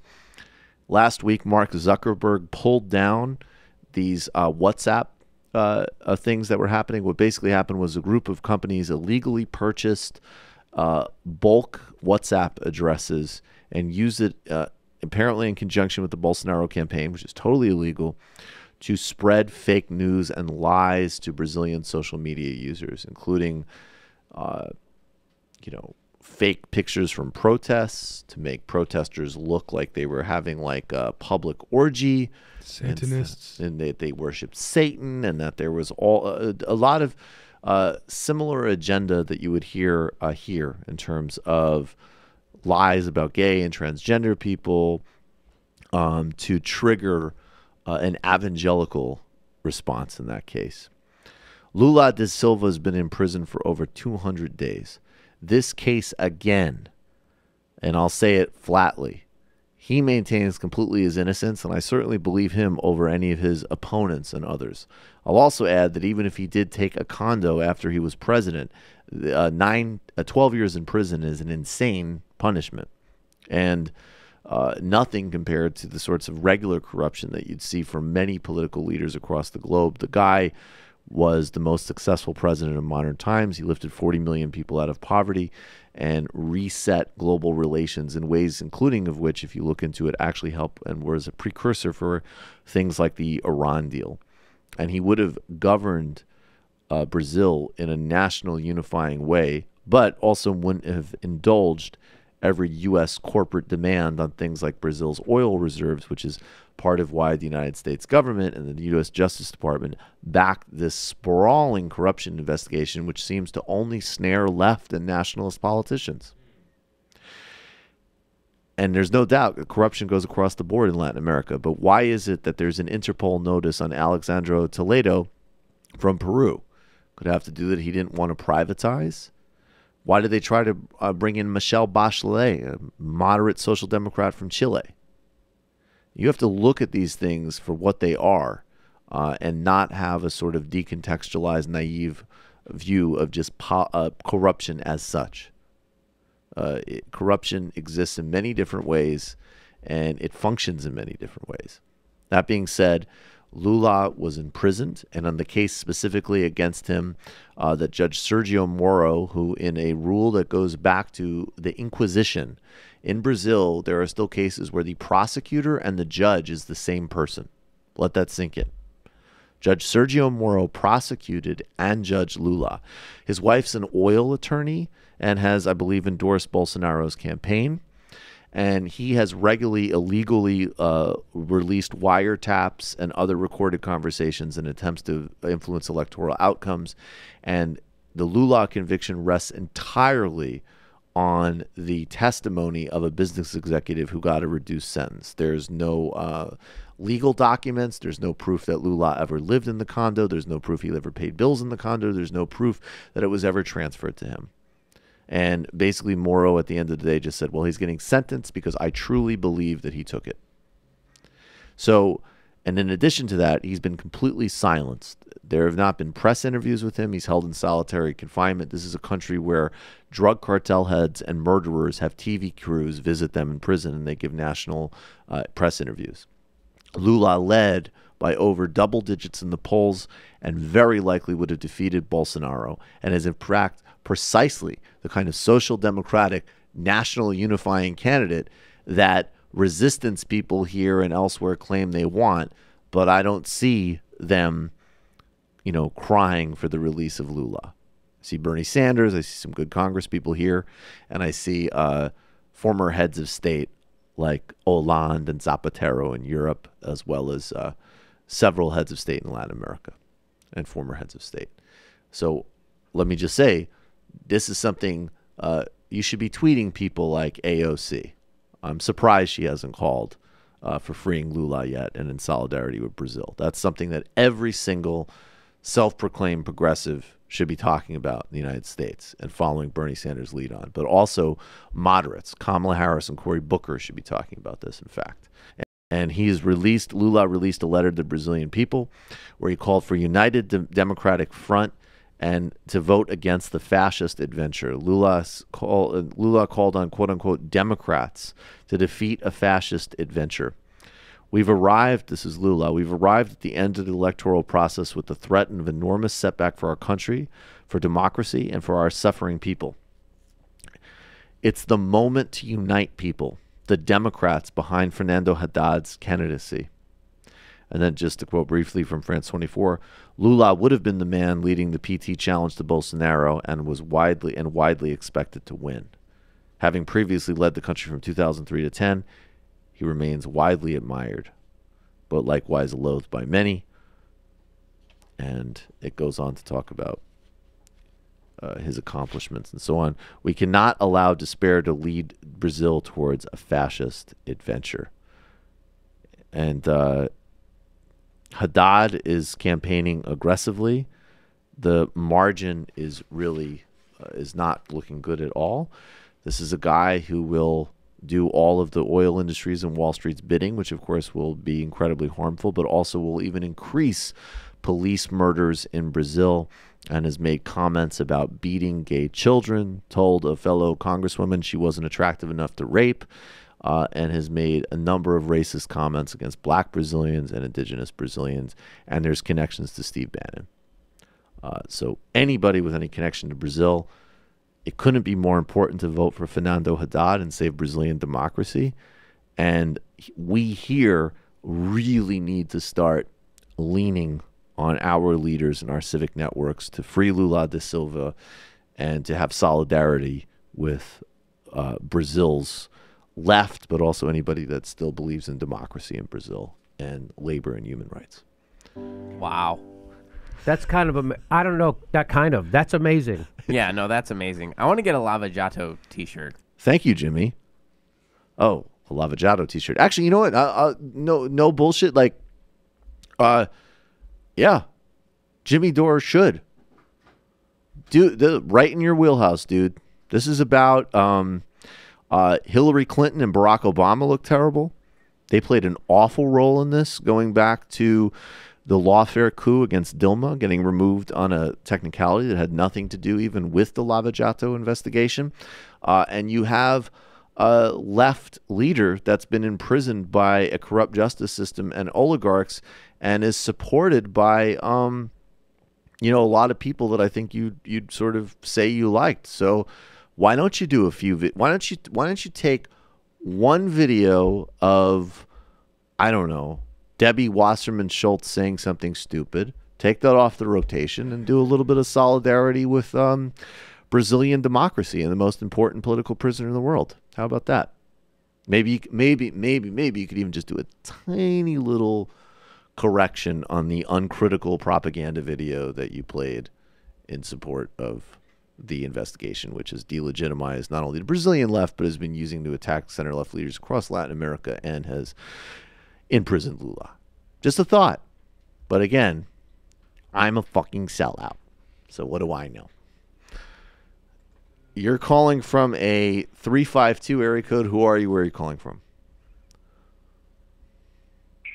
Keith calling from Florida. Hey, Keith, what's going on? Earlier you guys were talking about the Gillum debate, and you played the clip of the clip that's going around on Twitter and everything. And basically, so I'm a part-time postal worker, and almost every single yard sign where there's a DeSantis sign, there's also like, a truck with a rebel flag or a rebel flag in the yard. Sure. So it's not just like on the national, it's not just these robocalls or anything like that. Like, there has been a serious uptick in like overt racism. Sure. Stuff that was never here before. So yep. I just thought I'd kind of clarify that point. 100%. There's no doubt, and that's true nationally. It's actually, who had a useful phrase about this? Mitt Romney, of all people. When he was pretending to have a conscience and warning of the dangers of a Trump presidency, he talked about trickle-down racism. And what you have right now is you have, obviously, these things are long-standing and in America's DNA and core to the Republican Party brand, but also by it being so overt under Trump, it gives permission. And so that's why you see that stuff. I appreciate the call, man. Let's I love F, Marry, Kill. It's one of my favorite games. I thought F, Marry, Kill would probably stay pretty firmly inside TMBS because I didn't know if we could pull that off on the Majority Report. I don't know this show. It actually looks kind of funny. It's called The Special without Brett Davis. It's I don't know. I haven't heard of it, but it looks like, as I say, it looks like judging from this, it looks like a pretty cool show.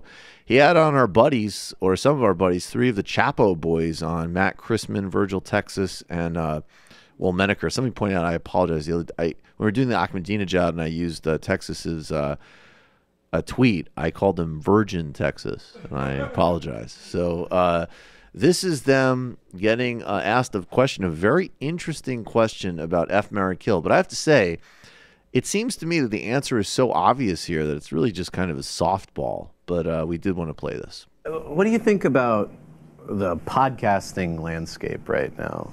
Like, I'll put it this way. Fuck, marry, kill. Pod Save America. Sam Seder, Majority Report. Come Town. Okay, this is easy. Fuck Come Town, marry Sam Seder, kill Pod Save America. Okay. Yeah, absolutely. And why? Well, I mean, Come Town, how could you not fuck them? There's so much cum. There's so much cum. But they are not marriage material. You've got Nick Mullen. He's a gym rat. He's got a mustache, very handsome. You've got Stav, an Epicurean, a guy who enjoys all the pleasures of life. And then you have Adam, who's sort of the intellectual.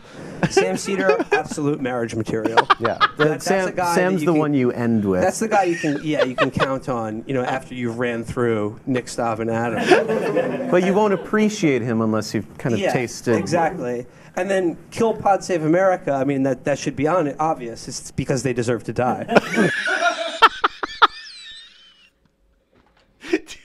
That's such a well-delivered line. It's because they deserve to die. Calling Adam Friedland an intellectual with a straight face is really funny, too. I really like Stav. Is that just because he's the Jew? Stav is an Epicurean. He is. I think I don't listen to every episode. I enjoy Come Town, and I think they're all funny, and the dynamic really works. But I have a very big soft spot for Stav.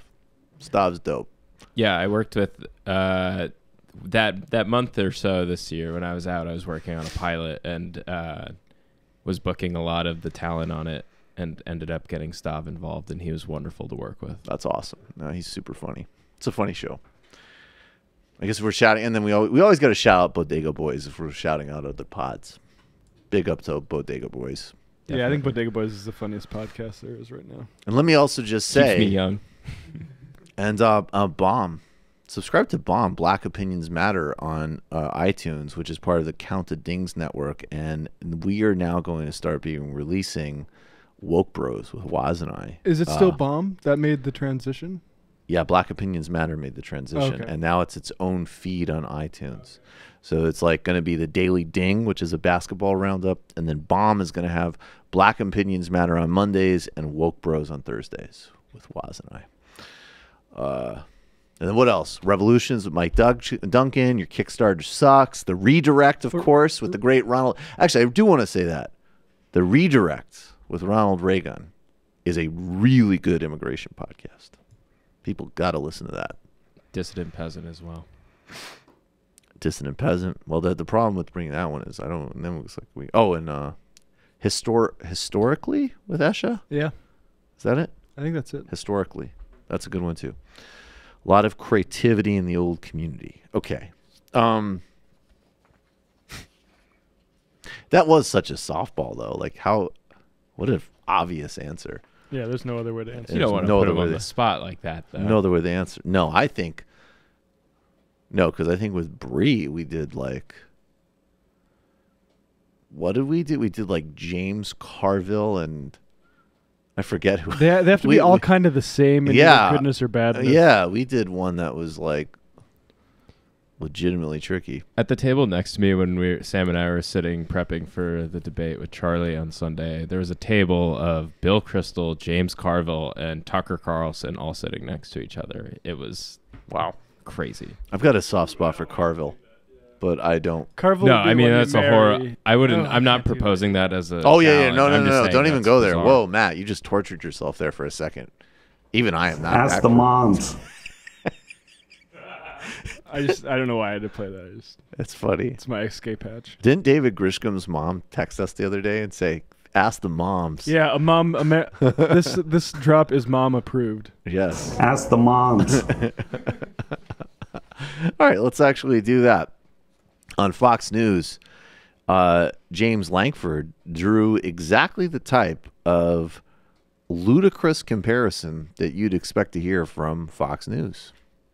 Ask you, Senator, sort of turning the page here, looking at the threats that we see across the country to some of your Democratic colleagues. Former Vice President Joe Biden now was targeted with one of these suspicious packages.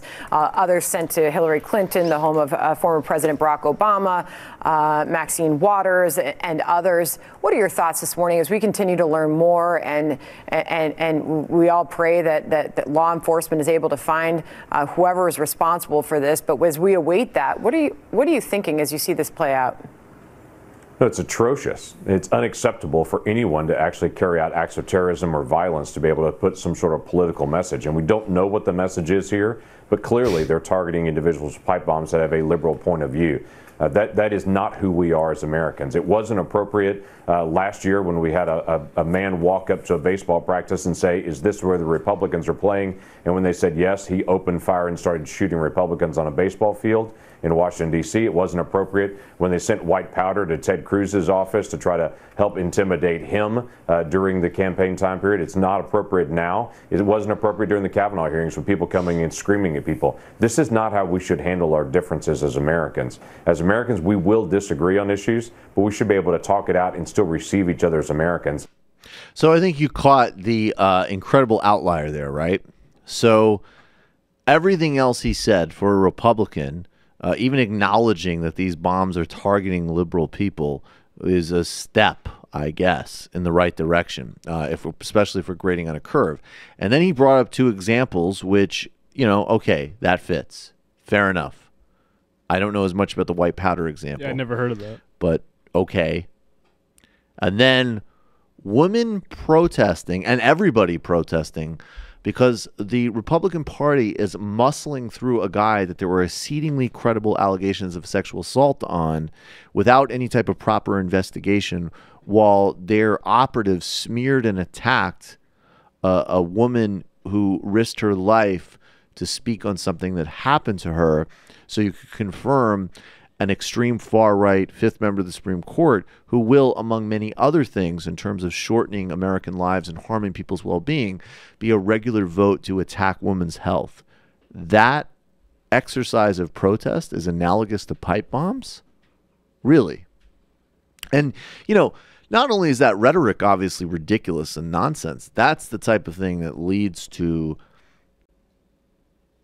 the criminalization of protest. And watch very closely if a real actual attempt at terrorism, which is a word I really try not to use, but that literally is an attempt at terrorism, how much it's used to even further encroach on Americans' ability to protest and speak freely, of which has already been steadily undermined, particularly right after September 11th, where the Bush administration aggressively used Homeland Security protocols to monitor and go after civic activists. And if you look at the history of the FBI's infiltration of the environmental movement, it's a disturbing and ongoing history and policy reality. We criticize the big tech companies all the time, but the general way the media landscape has developed, especially technologically speaking, is not entirely helpful to authoritarianism. And they would love a reason to come in and try to clean it up and angle it to be better for their purposes. Without a doubt. Oh, without a doubt. Without a doubt. This is also true. Stolba, what about the David Feldman show? He has great guests and deep dives. Dave Feldman does a great show. He's a really funny guy. I've actually been on there a couple of times and I always had a really fun time. And he's got, it's actually kind of in the Majority Report realm, because Dave Feldman's a real, he's a comedian and a writer. He's written for a lot of really, good TV shows and stand-ups, and he does stand-up himself. So he has on, journalists and politicos, and then also has on, Judy Gold and Andy Kindler and stuff like that. David Feldman show is really good. I think there's a reason comedians are good at talking about politics, which is a punchline is sort of making someone arrive at a place they weren't expecting to at a faster rate than they were, but given the a certain amount of information in the setup that they could have gotten there anyway, right? So it makes you better able to untangle things, right? You can give people the gist better, because that's sort of like what a punchline is too. Yeah. They're also twisted. Yeah, exactly how twisted they are. They're all fucked up. Yeah. So they're good for understanding politics. Coco Tough. I work next door to Project Veritas, and they're about to record something about Kristen cinema. They have all their video equipment set up, and her campaign posters all over the place, and extras that they must have hired have been trickling into my job all day looking for Project Veritas. I called her campaign office in D.C. and Arizona and warned them that Project Veritas is probably about to drop. Well, I mean, good Project looking out. Veritas is whack, but Project Veritas is incredibly my whack. advice would be if any like moron comes in looking for Project Veritas to your office, give them a wrong address or do something funny. Otherwise, Or just be like, what are you guys up to? Waste their time. Yeah, waste their time. That's what you, yes. Whatever way you can to waste their time. I don't think they would even and then realize send them that off with the they're wrong wasting address. their time, though. Yeah. They'd be like, oh, like when they took minutes on a DSA meeting. Yeah, exactly. They're like, oh my God. They're idiots. Should be like, you should do an investigation on my office. Boss said that I couldn't sexually harass people. And then give boss them, said I can't make my jokes anymore. yeah, exactly. Should do an undercover recording. And then you give them the wrong address and send them the fuck out. Another side, Eyes Left is a great podcast. I know that one. Also, it's not a podcast, but everybody should be getting high and watching ContraPoints. Yes, ContraPoints good. I hope everyone gives the special without Brett Davis a look. I believe it's an NYC public access, but their YouTube shows get a couple 100,000 views each, and it blows my mind that people haven't discovered it yet. Great show. I'm going to check it out, actually. That looked really funny. That's awesome that it's on New York Public Access, too. I will definitely watch that. The special without Brett Davis. Bodega Boys is the funniest podcast. I just wish you could get the Kid Marrow as a Kindler-style guest on Fridays. Well, those guys might be... There is a Woke Bros and TMBS connection, I will say that. But we don't know yet. We'll see. AJ at IM. If we had a left-wing government in America here in the U.S., would the current Brazilian situation warrant a military intervention? Not that it's reality, but my question is more just curious thoughts. No, of course not. A lot of other things you can do. There's a huge amount of other things you could do. I mean, call off the dogs of the intelligence services and the DOJ. I would probably do targeted sanctions for things like freeing Lula on individuals. What industries are really behind Bolsonaro? Is it telecommunications? Petrochemicals, Wall Street. Wall Street Journal endorsed Bolsonaro. Everybody should know that. That's money breaks fascist. JB, maybe Russia wants out of the treaty. This is how they do it.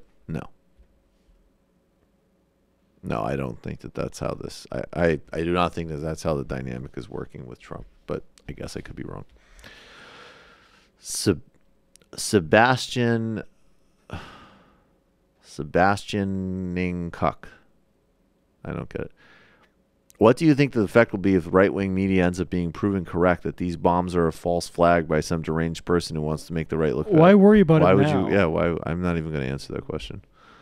We will cross that exceedingly unlikely bridge when we come to it. There's a phrase used by British builders when they want to hit on women walking down the street, which is they say, "Cheer up, it might never happen," which is a way of saying basically smile. Right. So actually, there you go. But cheer up, it might never happen. Right, is exactly. like...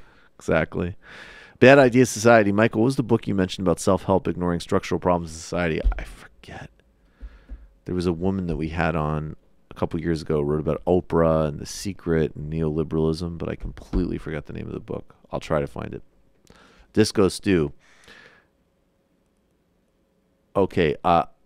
Emailed about coming to the live show on Monday. Need an address. Email us at majorityreporters@gmail.com. Somebody will get back to you.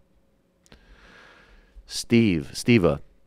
This is not a moon in Lake Michigan. It is a voting seawall. I know it's not 100, but it's still pretty tragic. Sam's de minimis penis. Have any of you read Sacred Economics, and what do you feel about the idea of the gift economy? Are we still fighting on the same terms as capitalists, or are we just focused on alternative technocratic solutions to things like the environment, nationalism, or economic inequality? I don't remember Sacred Economics. I do think that framing and forwarding and centering the commons as an alternative structure of things we preserve and how we preserve them is really important.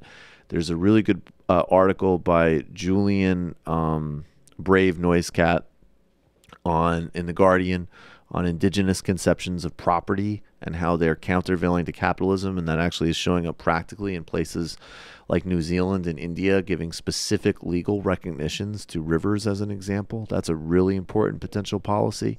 And I do think that some of these, I don't think, I don't think Marxism does exactly fight these things on exactly the same terms, because when you're talking about a sort of collective stakeholdership and use, that's different than just sort of rampant exploitation and disregarding. But I do think that there are some very important epistemic shifts that people that is part of the equation with relating to other living systems differently. Yes, and so I would start with that Julian Brave Noisecat piece in The Guardian. Keenan, hey Michael, do you think Bolsonaro looks like Sosa from Scarface? A little bit. Sosa looks better, but it's within the realm.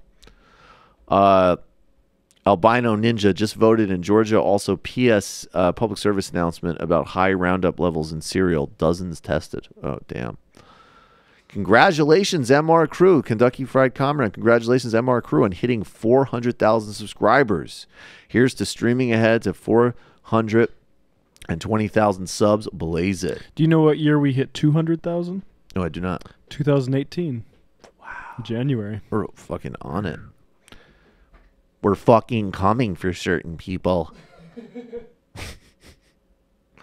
I was just being a bastard there. Wow. That's amazing. That's amazing. Wow.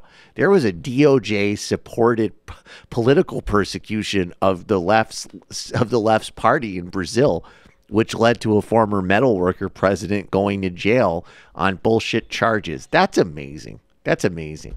I want a Lava Jato t-shirt. I feel proud of myself about that. Yeah. And when I first criticized them, the main response was, it was in 2017. Nobody could have known. It's like, you mean a year after Dilma was impeached? Do a fucking Google and then also, and also don't be just, mean. Don't be mean. No, it's Then super you want to go arrogant. Ben Shapiro, right? Facts don't care about your feelings. Fascist coups with the help of American Justice Department doesn't care about your feelings. And also, well, this is also a funny inversion that happens in a lot of different. Like, how about this? Like, I actually, for all my criticism, have the respect for Jimmy Dore to say, yeah, dude, I think you are perfectly capable of reading and thinking about stuff. And that's part of the reason I'm so critical. If I actually thought that Jimmy Dore was somehow like just literally unable to process information, I probably would talk differently. And that's what you're saying when you come to me like, don't be mean to him. He's just an enormously influential YouTube personality, and you're acting like he should know what the fuck he's talking about before he uncritically plays propaganda. Yeah, what a dick I am. Maybe you're being the dick to Jimmy when you say that kind of fucking nonsense. New Human, I remember an article by Noisecat last year about how he felt Antifa undermined the Trump resistance. Would be curious to hear if his views have changed since then. Look, I don't know. I'll tell you, I think there's plenty of very legit criticisms of Antifa. And at the same time, when you're in an actual situation where there's solidarity to be had with Antifa, you have solidarity with Antifa. I think that video of, well, I'll get into some other time, but yeah, it would be interesting. I would be curious to read both of those pieces. Buried Wise. Imagine if you had magical powers and you could either make Bolsonaro lose this election or ensure both Bernie and Corbyn win theirs. Which do you go for? P.S. I stole this idea from the Discord. Bernie and Corbyn are going to both win because that will have huge implications for what happens in Brazil. Exactly. Yeah. I mean, that's just if it was Corbyn and Haddad winning versus Bernie winning, that's a tougher question. That's a much tougher question. But you stack Bernie and Corbyn. Yeah, if you stack Bernie and Corbyn, then that's pretty significant. Now, if it was Bernie and Corbyn versus Lula is helicoptered out of jail, punches Bolsonaro in the face, and then is unanimously proclaimed president again, then you could Then you could get some mileage off of that one. Jay Cole, I've been waiting for an MR breakdown of Trump's plans on ripping up weapons treaties. I know Sam is pounding Kirk has been a huge story, but can you give us your thoughts? Well, we did it a bit earlier. But I will do... We'll probably do more, yeah. Next week on my show on MR, I'm going to look to, and maybe Brendan, maybe you and I could work on it. I'd like to get an arms control guest. The AP is saying that Mattis is about to announce 800 military personnel to be deployed to the border. Yes. What are the odds are a massacre of happening before the end of Trump's term?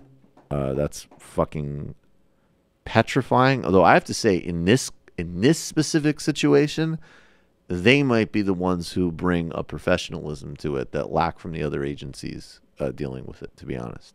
Yeah, those other agencies are much worse. Where they recruit from. Now, that being said, just the literal idea of deploying the military like that in that situation is, we'll use this word again, it's a fascist. Yeah, it's a psyop. It is authoritarian psyops and terrifying. Theodore Rose emoji. Crowder has a live stream tonight, 7:30 Eastern. Might be cool if Cuck Nation showed up in the chat just to talk shit. Left is best. Do it. He's afraid. Can't handle it. Come on, Steve. Face your fear. Cold feet Steve. Cold feet Steve. Cold feet Steve. It's cold feet Steve. Cold feet Crowder. Cold feet Crowder. I don't get it. Doesn't want his mind changed. Doesn't want his mind changed. Hey, Alexa. Is Crowder afraid? Hey, Alexa. What is bitching out? Miguel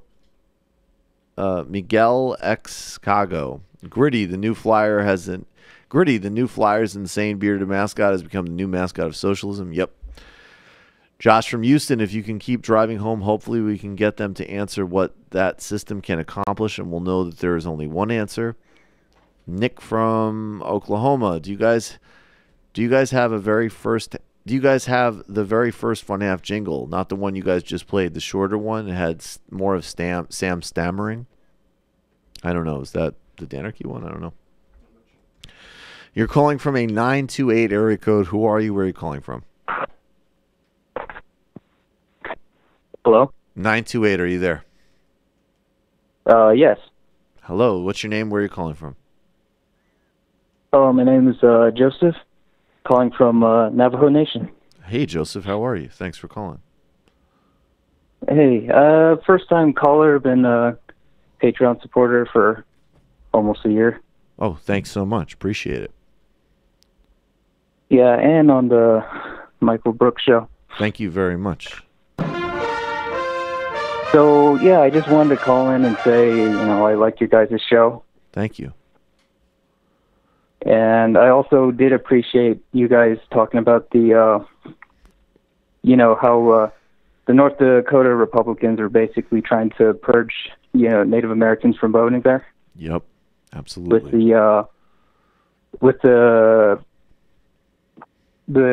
P.O. Box thing, because out here it's kind of like a similar story. Growing up on the reservation, we don't have any physical addresses at all, no street addresses. I don't know anyone who has one, so we use P.O. boxes as well.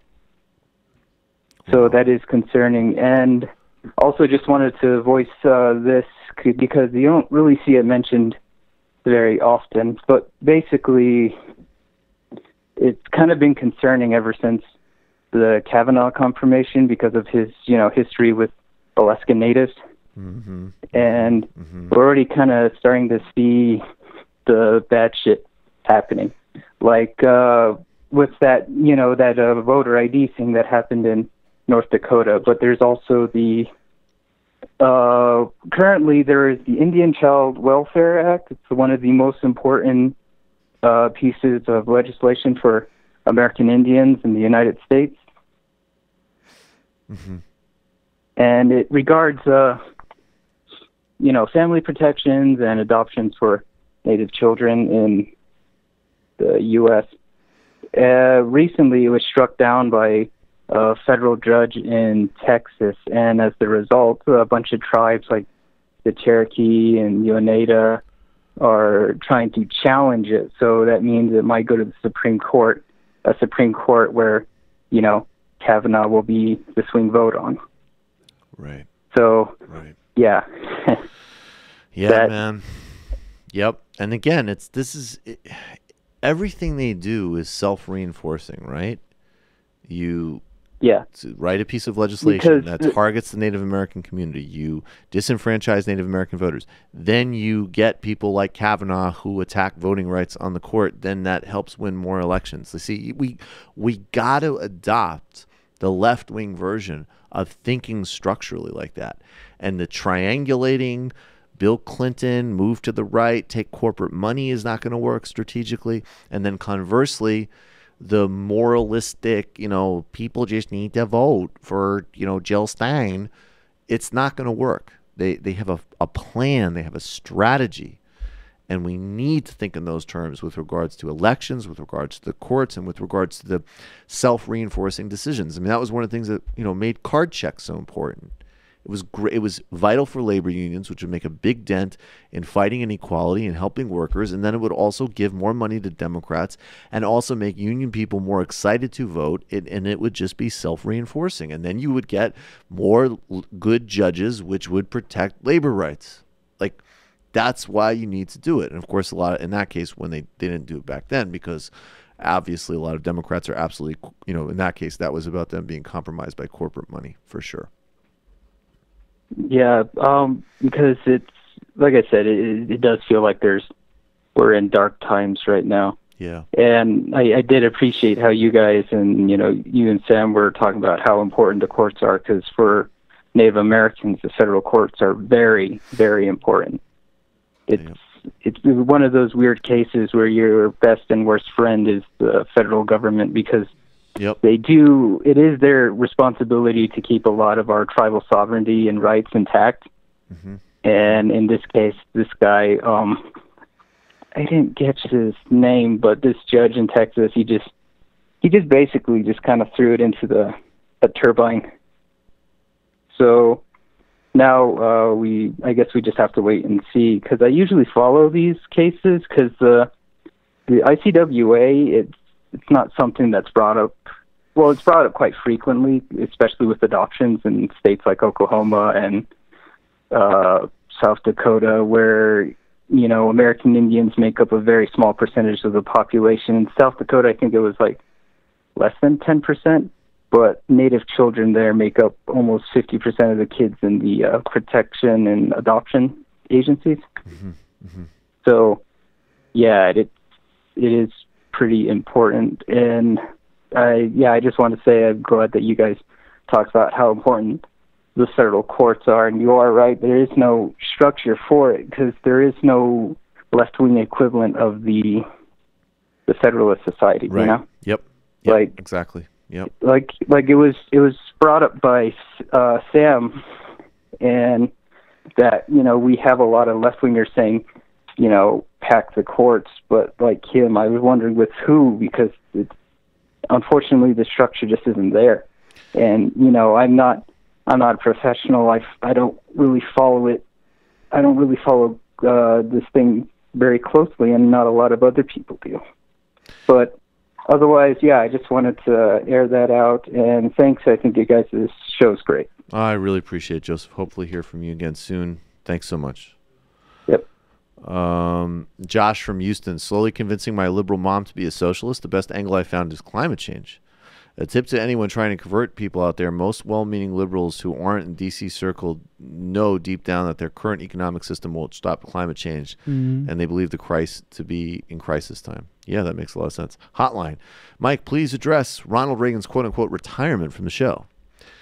I don't know about this quote-unquote retirement. I do know that, you know, Ronald Reagan's obviously an incredibly busy man and has a lot of things to do, and I certainly hope he'll be returning, because he is obviously a major MVP of MR. And in the meantime, if you're missing his calls, subscribe to the redirect on iTunes or become a patron. Yeah. Because that's just, and you get to hear Ronald Reagan, which is great, but I mean, he's the smartest immigration show I've ever heard. Yeah, that show should be big. That show should really be big. That The Redirect is one of the most important podcasts out there right now, so subscribe.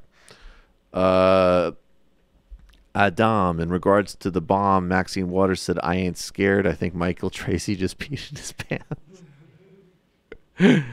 What was amazing was how, I mean, yeah, like just the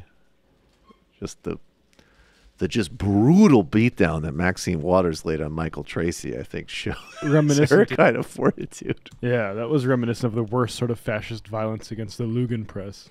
Yeah, no, that was exactly what happened. I thought when he was trying to ask her about her health care proposal, and then all of a sudden there wasn't even video of it. You just heard audio, "My glasses," and then she body slammed him. Oh, wait, no, that was Greg Gianforte. What do we actually have? Do we have that GIF or whatever? Oh, I don't know, but shout out for him not being employed at TYT anymore. That escalated.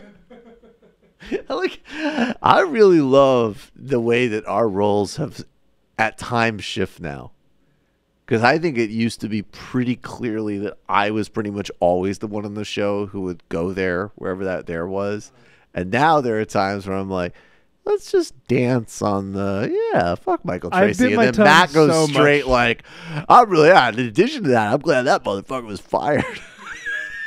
Or just his contract wasn't renewed. Yeah, okay. I don't want him. I don't wish anybody fired. I don't want certain people platformed by TYT. Fair enough. Man, I'm out to impeach this president. Get that Pause straight. it. I do want to say we're playing this with Maxine Waters and Michael Tracy. I just want to say trigger warning, because this was the physical beatdown that she put on Michael Tracy was whew. Hashtag faces of death. Faces of death. Impeach the president. I'm not going to be diverted by people who are Obama haters. Whoa!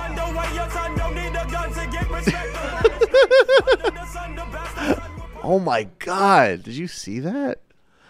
And you could look at his face. He clearly is recoiling because of the physical pain of, I don't even know, sort of her barely grazing his hand with his mic. Knows exactly what Jamal Khashoggi went through. That was literally what Jamal Khashoggi went through.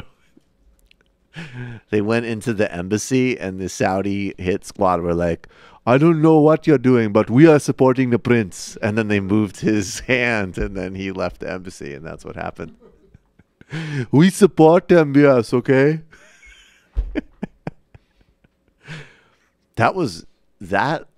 Like, when they tried to make hay out of that, that definitely got to a point where I was embarrassed for him. That was one of the most, like, totally unnecessary.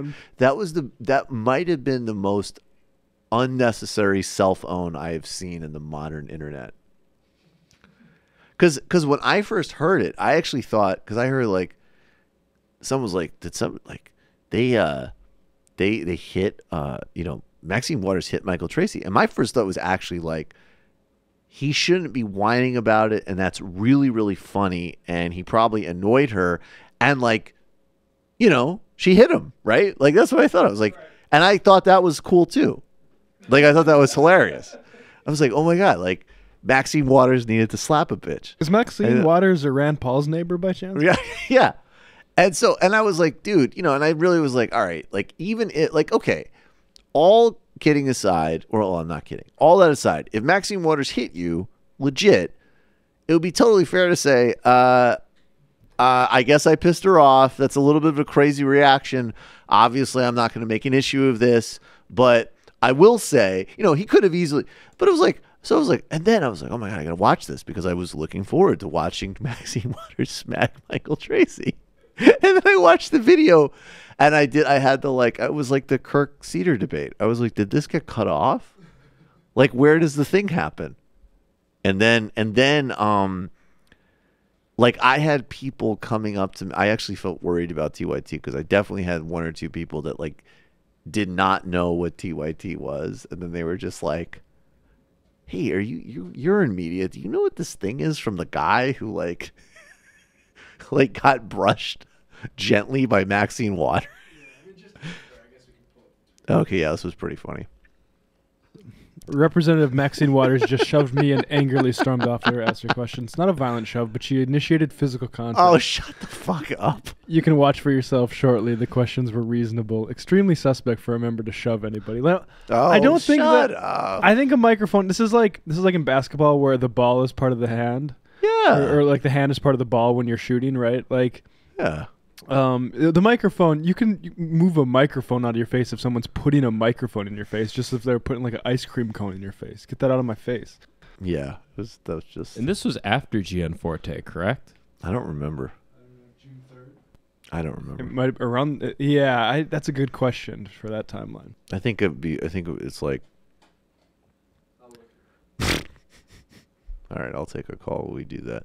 You're calling from a 561 area code. Who are you? Where are you calling from? It was after. Yeah, I thought so. Are you fucking kidding me? Both sides. He tried to get Both the mileage. Oh my God! Get the fuck out of here! All right, Maxine Waters just smacked him. You're calling from a 561 area code. Who are you? Where are you calling from? She would. In my movie version, it would be like she didn't, and then he did all that bullshit, and then he's like walking down the street on his way to like go get a bagel and like tweet out like, "While David Duke's comments were abominable, many liberals," like the classic like Michael Tracy tweet or whatever, and then like, or Donald Trump, he shouldn't have said that Mexicans ate dog. However, we should remember that Barack Obama was a warmonger or whatever the fuck the whataboutism tweets are, and then he's walking and all of a sudden Maxine Waters is in front of him, and she's just like, "I'm here to finish what I started, young man. To paraphrase the great Chappelle show, what did the five fingers say to the face? Slap!" I know I said this was after. It was about 2 weeks after Gianforte and Ben Jacobs. I love how and it's funny because we make Gotta cash in. We make the point a lot, people's inability to disaggregate between different kinds of bad behavior is pretty awe-inspiring and widespread in today's society, and this is a pretty amazing example of it. You're calling from a 561 area code. Who are you? Where are you calling from? Are you there? Guess not. You're calling from a 571 area code. Who are you? Where are you calling from? This is Travis. Fairfax. Hey, Travis, what's on your mind? Hey, I just wanted a question. I don't know if you ever had him on your show before, but what do you guys think of Chris Hedges? Yeah. I've read Chris Hedges. I've read Chris Hedges in the past. I've liked some of his books. He had some comments recently that I didn't think were historically sound. I'd have to look into it more. But he was talking about Fred Hampton and Black Panthers working across racial lines, which they absolutely did as a Marxist group. And they worked with a group, I think, called the Young Patriots, who were leftist Southerners, leftist, economically oriented white group that was definitely opposed to racism. And he seemed to draw some analogy between that alliance and what could happen today with an alliance with, the types of peoples that went to Charlottesville. And it's just not sound. It's not accurate. It's not even the strongest version of the argument that there might be some people who actually are seriously economically disenfranchised and also have some bad racial attitudes and might be persuaded on economic grounds.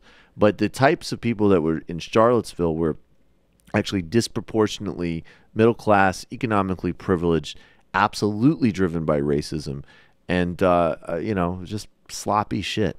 Again, Chris Hedges, he's written some great books. In some ways, far be it from me in some ways to criticize the guy, I guess, but I thought that specifically to be super questionable. And I also find, I'm more interested in Marxist critiques overall than sort of, I think we have a different political orientation. I think War is a Force That Gives Us Meaning is a great book, and I've appreciated seeing him debate, people like new atheists.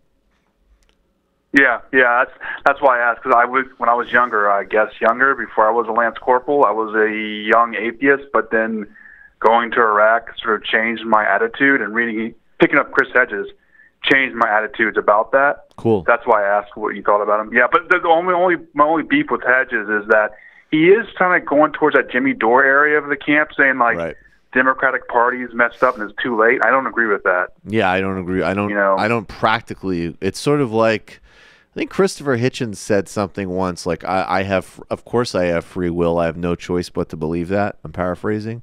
And it's like, I mean, you got to believe that the Democratic Party is something you can do something with, or we're fucked. Because these other scenarios, like, is more likely, we talk about like how the idea of arming up for some type of armed insurrection on the left is not realistic. Okay, that's fucking stupid. That's more realistic than the idea you're going to get a third party tomorrow. Let me tell you that. Yeah. And that's wrong. Yeah, it is. Yeah. All right, but there ain't going to be a national third party without the types of radical reforms in place, which actually would only, it's like, look, my point, something's going to need to happen through Democrats, and anybody who says otherwise, I think, is just in utopian fantasy land, or basically just giving up, putting on a parachute.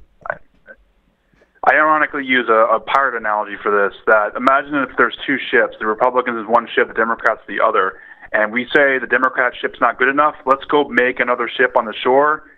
It doesn't make any sense. Take over the goddamn ship. I mean, do what the Republican Tea Party did to the Republican Party. Let's take over the Democratic Party, and there's already a constructed infrastructure for us to implement our will. I mean, this makes more sense. And it might not work, and it's a hard job, but it's the only one. Like, that's the play. Get you closer to shore. That's the play. It's sort of like that's the thing. It's like, I can't think of the right analogy, but it's sort of like, hey, what's the strategy that you're going to do to, deal with the fact that, I don't know, you have a disease. Well, I'm going to do X, Y, and Z. I'm going to do this with my diet, whatever, do this treatment. And then another's like, well, I'm just not going to have it. It's like, all right. Right. Sure, I guess. I mean, thanks for the call, brother. Appreciate it. No problem, man. Thanks. Peace out. All right. Do we have any more sound? That's it. All right. Let's do a few more. Okay, let's then take another call. Sorry, we won't get to all calls. I apologize. You're calling from a 970 area code. Who are you? Where are you calling from? Hey, Mike. It's Adam from Fort Collins. How are you? Good. How you doing, Adam? What's on your mind? I actually have a lot to say, but you covered some of it. So, one of the things I wanted to tell you about the polls that I've been... They were... Damn it, I messed it up. I hate myself. I'm sorry. Goodbye. Thank you, Michael. What? He got a little bit too nervous. Whoa. Or he had a joke that he fucked up. That was too heavy, though. Don't get all there. You're calling from a 732 area code. Who are you? Where are you calling from? Jimmy from Central Jersey. Hey, Jimmy, what's going on? Hey, I've been listening to you a lot ever since I got my new job with a bunch of maggot shots, so thank you so much for keeping me sane during work. Pleasure. Also, engineers. So 2 weeks ago, you said something about scientists probably could have better politics. Engineers definitely have bad politics. More immersed in their class. Right. Sort of. Right. The adage that universities sort of reconstruct the class. They're immersed in their I earn this. So, but on the more substantive point, I wanted to ask you exactly about the future of the left more broadly. And this came up a bit in the conversation today. We have multitude of areas we need to tackle. So we have to sort of walk and chew gum at the same time. Climate change, our political infrastructure, foreign policy, all these sorts of things, and they have a crossroads. Would do you guys believe are the first three things if we ever find a way to get a more radical form of Democratic Party? And by radical, I just mean, a red-black faction of the Democratic Party. You mean like what would the policy steps be? What would the policy steps be? Well, what would be the next steps? Because you could have policies, or you can have sort of communication shop stuff, a way to reform our democracy from the bottom up so that you're able to have more votes. One version of this is something like having a pure democracy versus having something like the German system, where they do it by percentages. A certain party gets a certain percentage.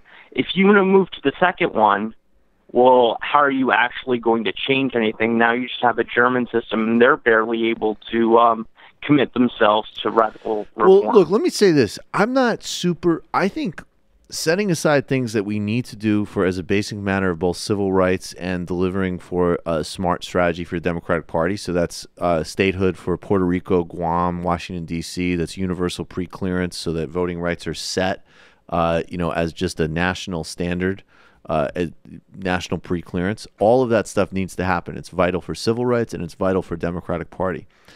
The second thing, and I actually do think it's worthwhile, especially on a local level, looking at things like what the Progressive Party was able to achieve in Vermont.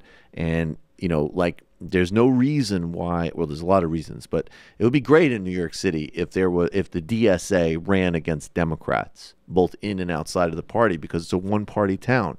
And we should have a socialist party that takes on these real estate Democrats. But that being said, part of the paradox in my politics, at least, is inside the realm we're in, I am not, it's like, both, you got to be more radical and not less radical, but you got to look at the real ways that we're going to actually change things. And I don't know how this happens, but people get obsessed with these reforms, some of which are really good, but they're actually not going to implicate the distribution of power in society, right? So in a fundamental way. So even if we really cleaned up elections, and even if you did public financing in a capitalist society, things would be better, but private sector would still dominate politics.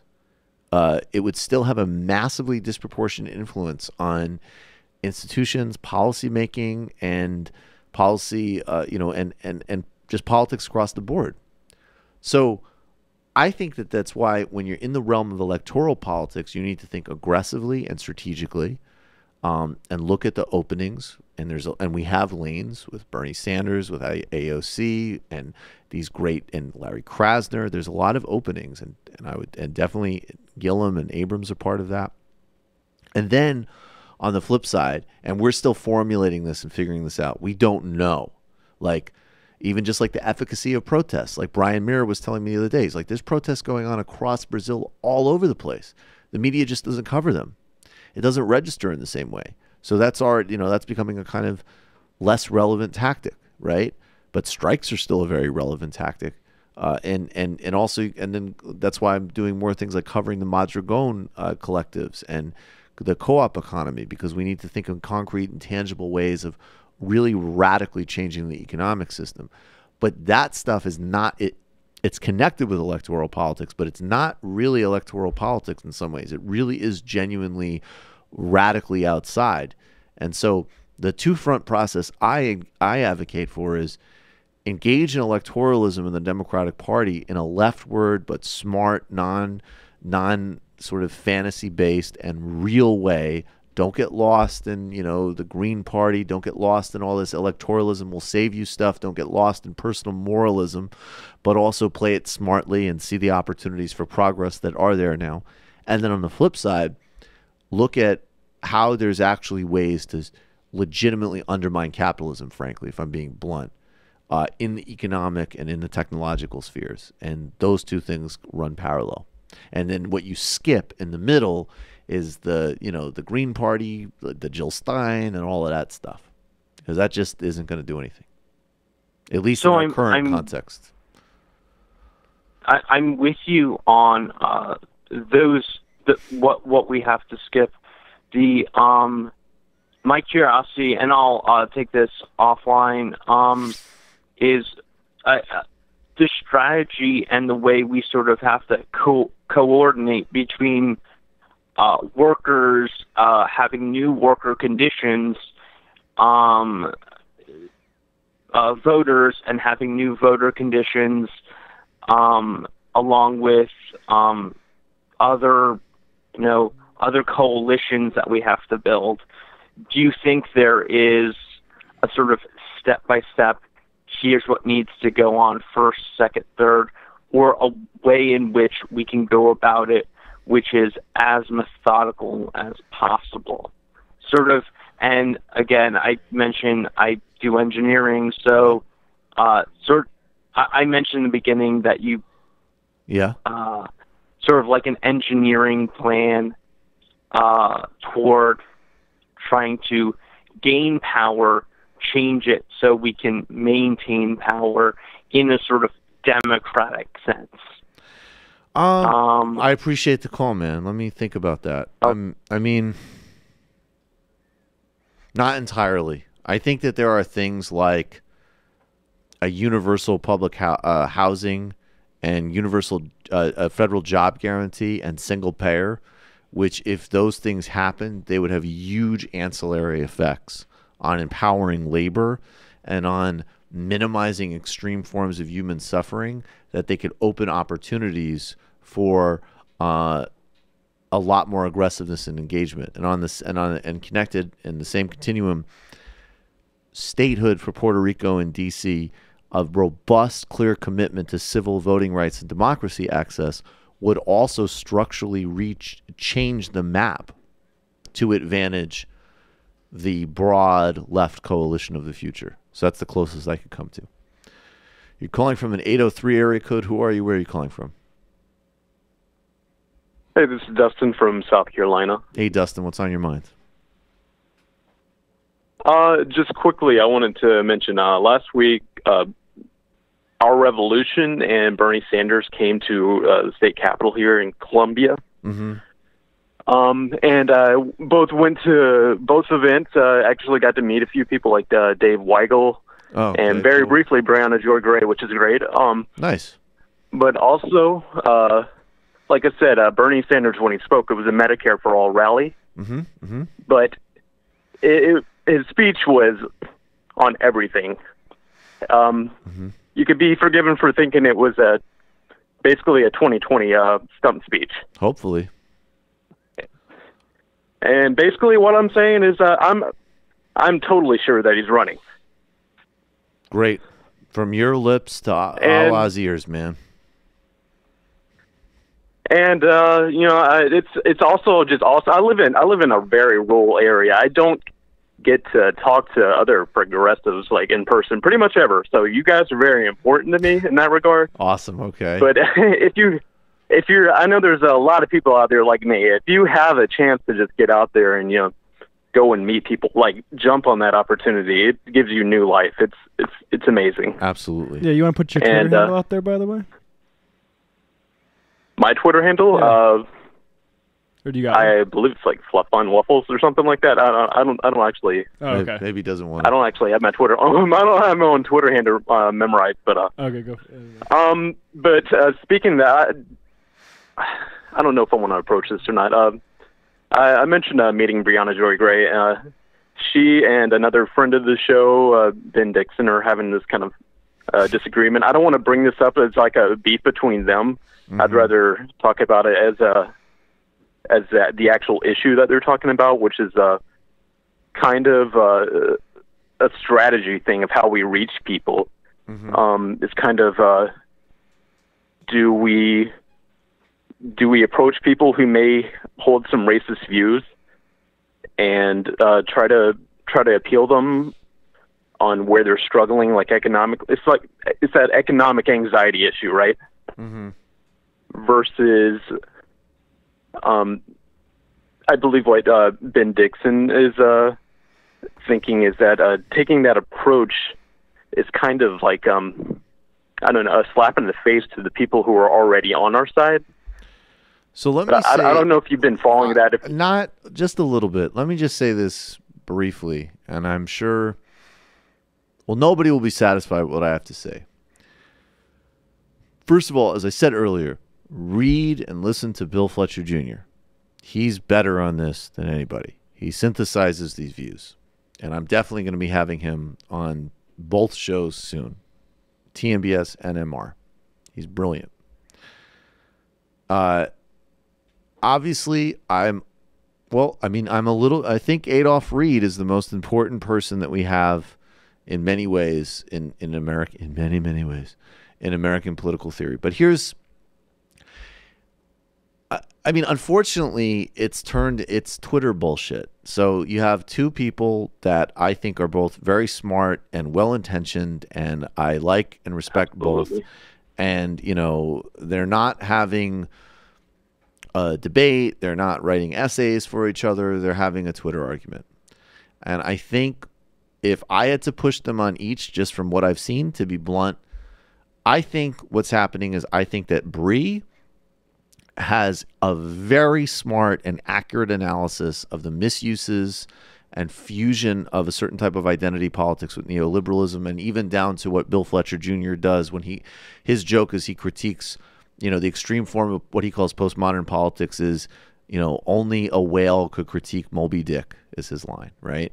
And so Bree's identifying some very real problems, and she's correct in a lot of her assessment.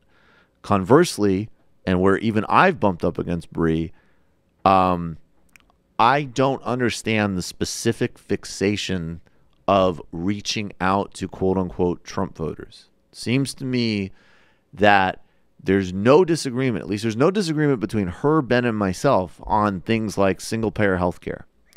So my banking is the following. One is partially those people that don't vote, and it's not going to be all of them. It might not even be a lot of them, but even if it's a couple percentage points to them, that's a huge goddamn difference. And then there's another group of people that I think genuinely have mixed and incoherent attitudes. And that's what I tried to say earlier with Andrew Gillum, right? I think Andrew Gillum, the way he owned DeSantis there, in the way of he's the mainstream one, he's the cool one, is going to appeal to some people who might not otherwise have particularly enlightened attitudes. And I think, again, as everybody in the debate would acknowledge, that racism in America ain't relegated to Republicans. It is a cross-the-board thing. This is a highly racist society.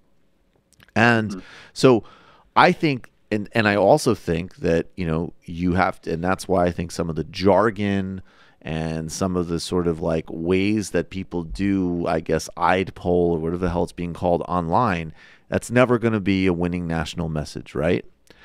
Conversely, I think that I don't understand the hesitation to be clear. And it doesn't mean that you dismiss people's humanity. It doesn't mean that they're totally hopeless or whatever. But I don't understand the hesitation on Bree's part to be clear that obviously from every piece of empirical data we have to all of the, campaigns that win in the Republican Party to the governing strategy of the Republican Party from the courts to the presidency to Congress is built on racist white identity politics. And we could have a whole other debate about, the origins of it and this and that.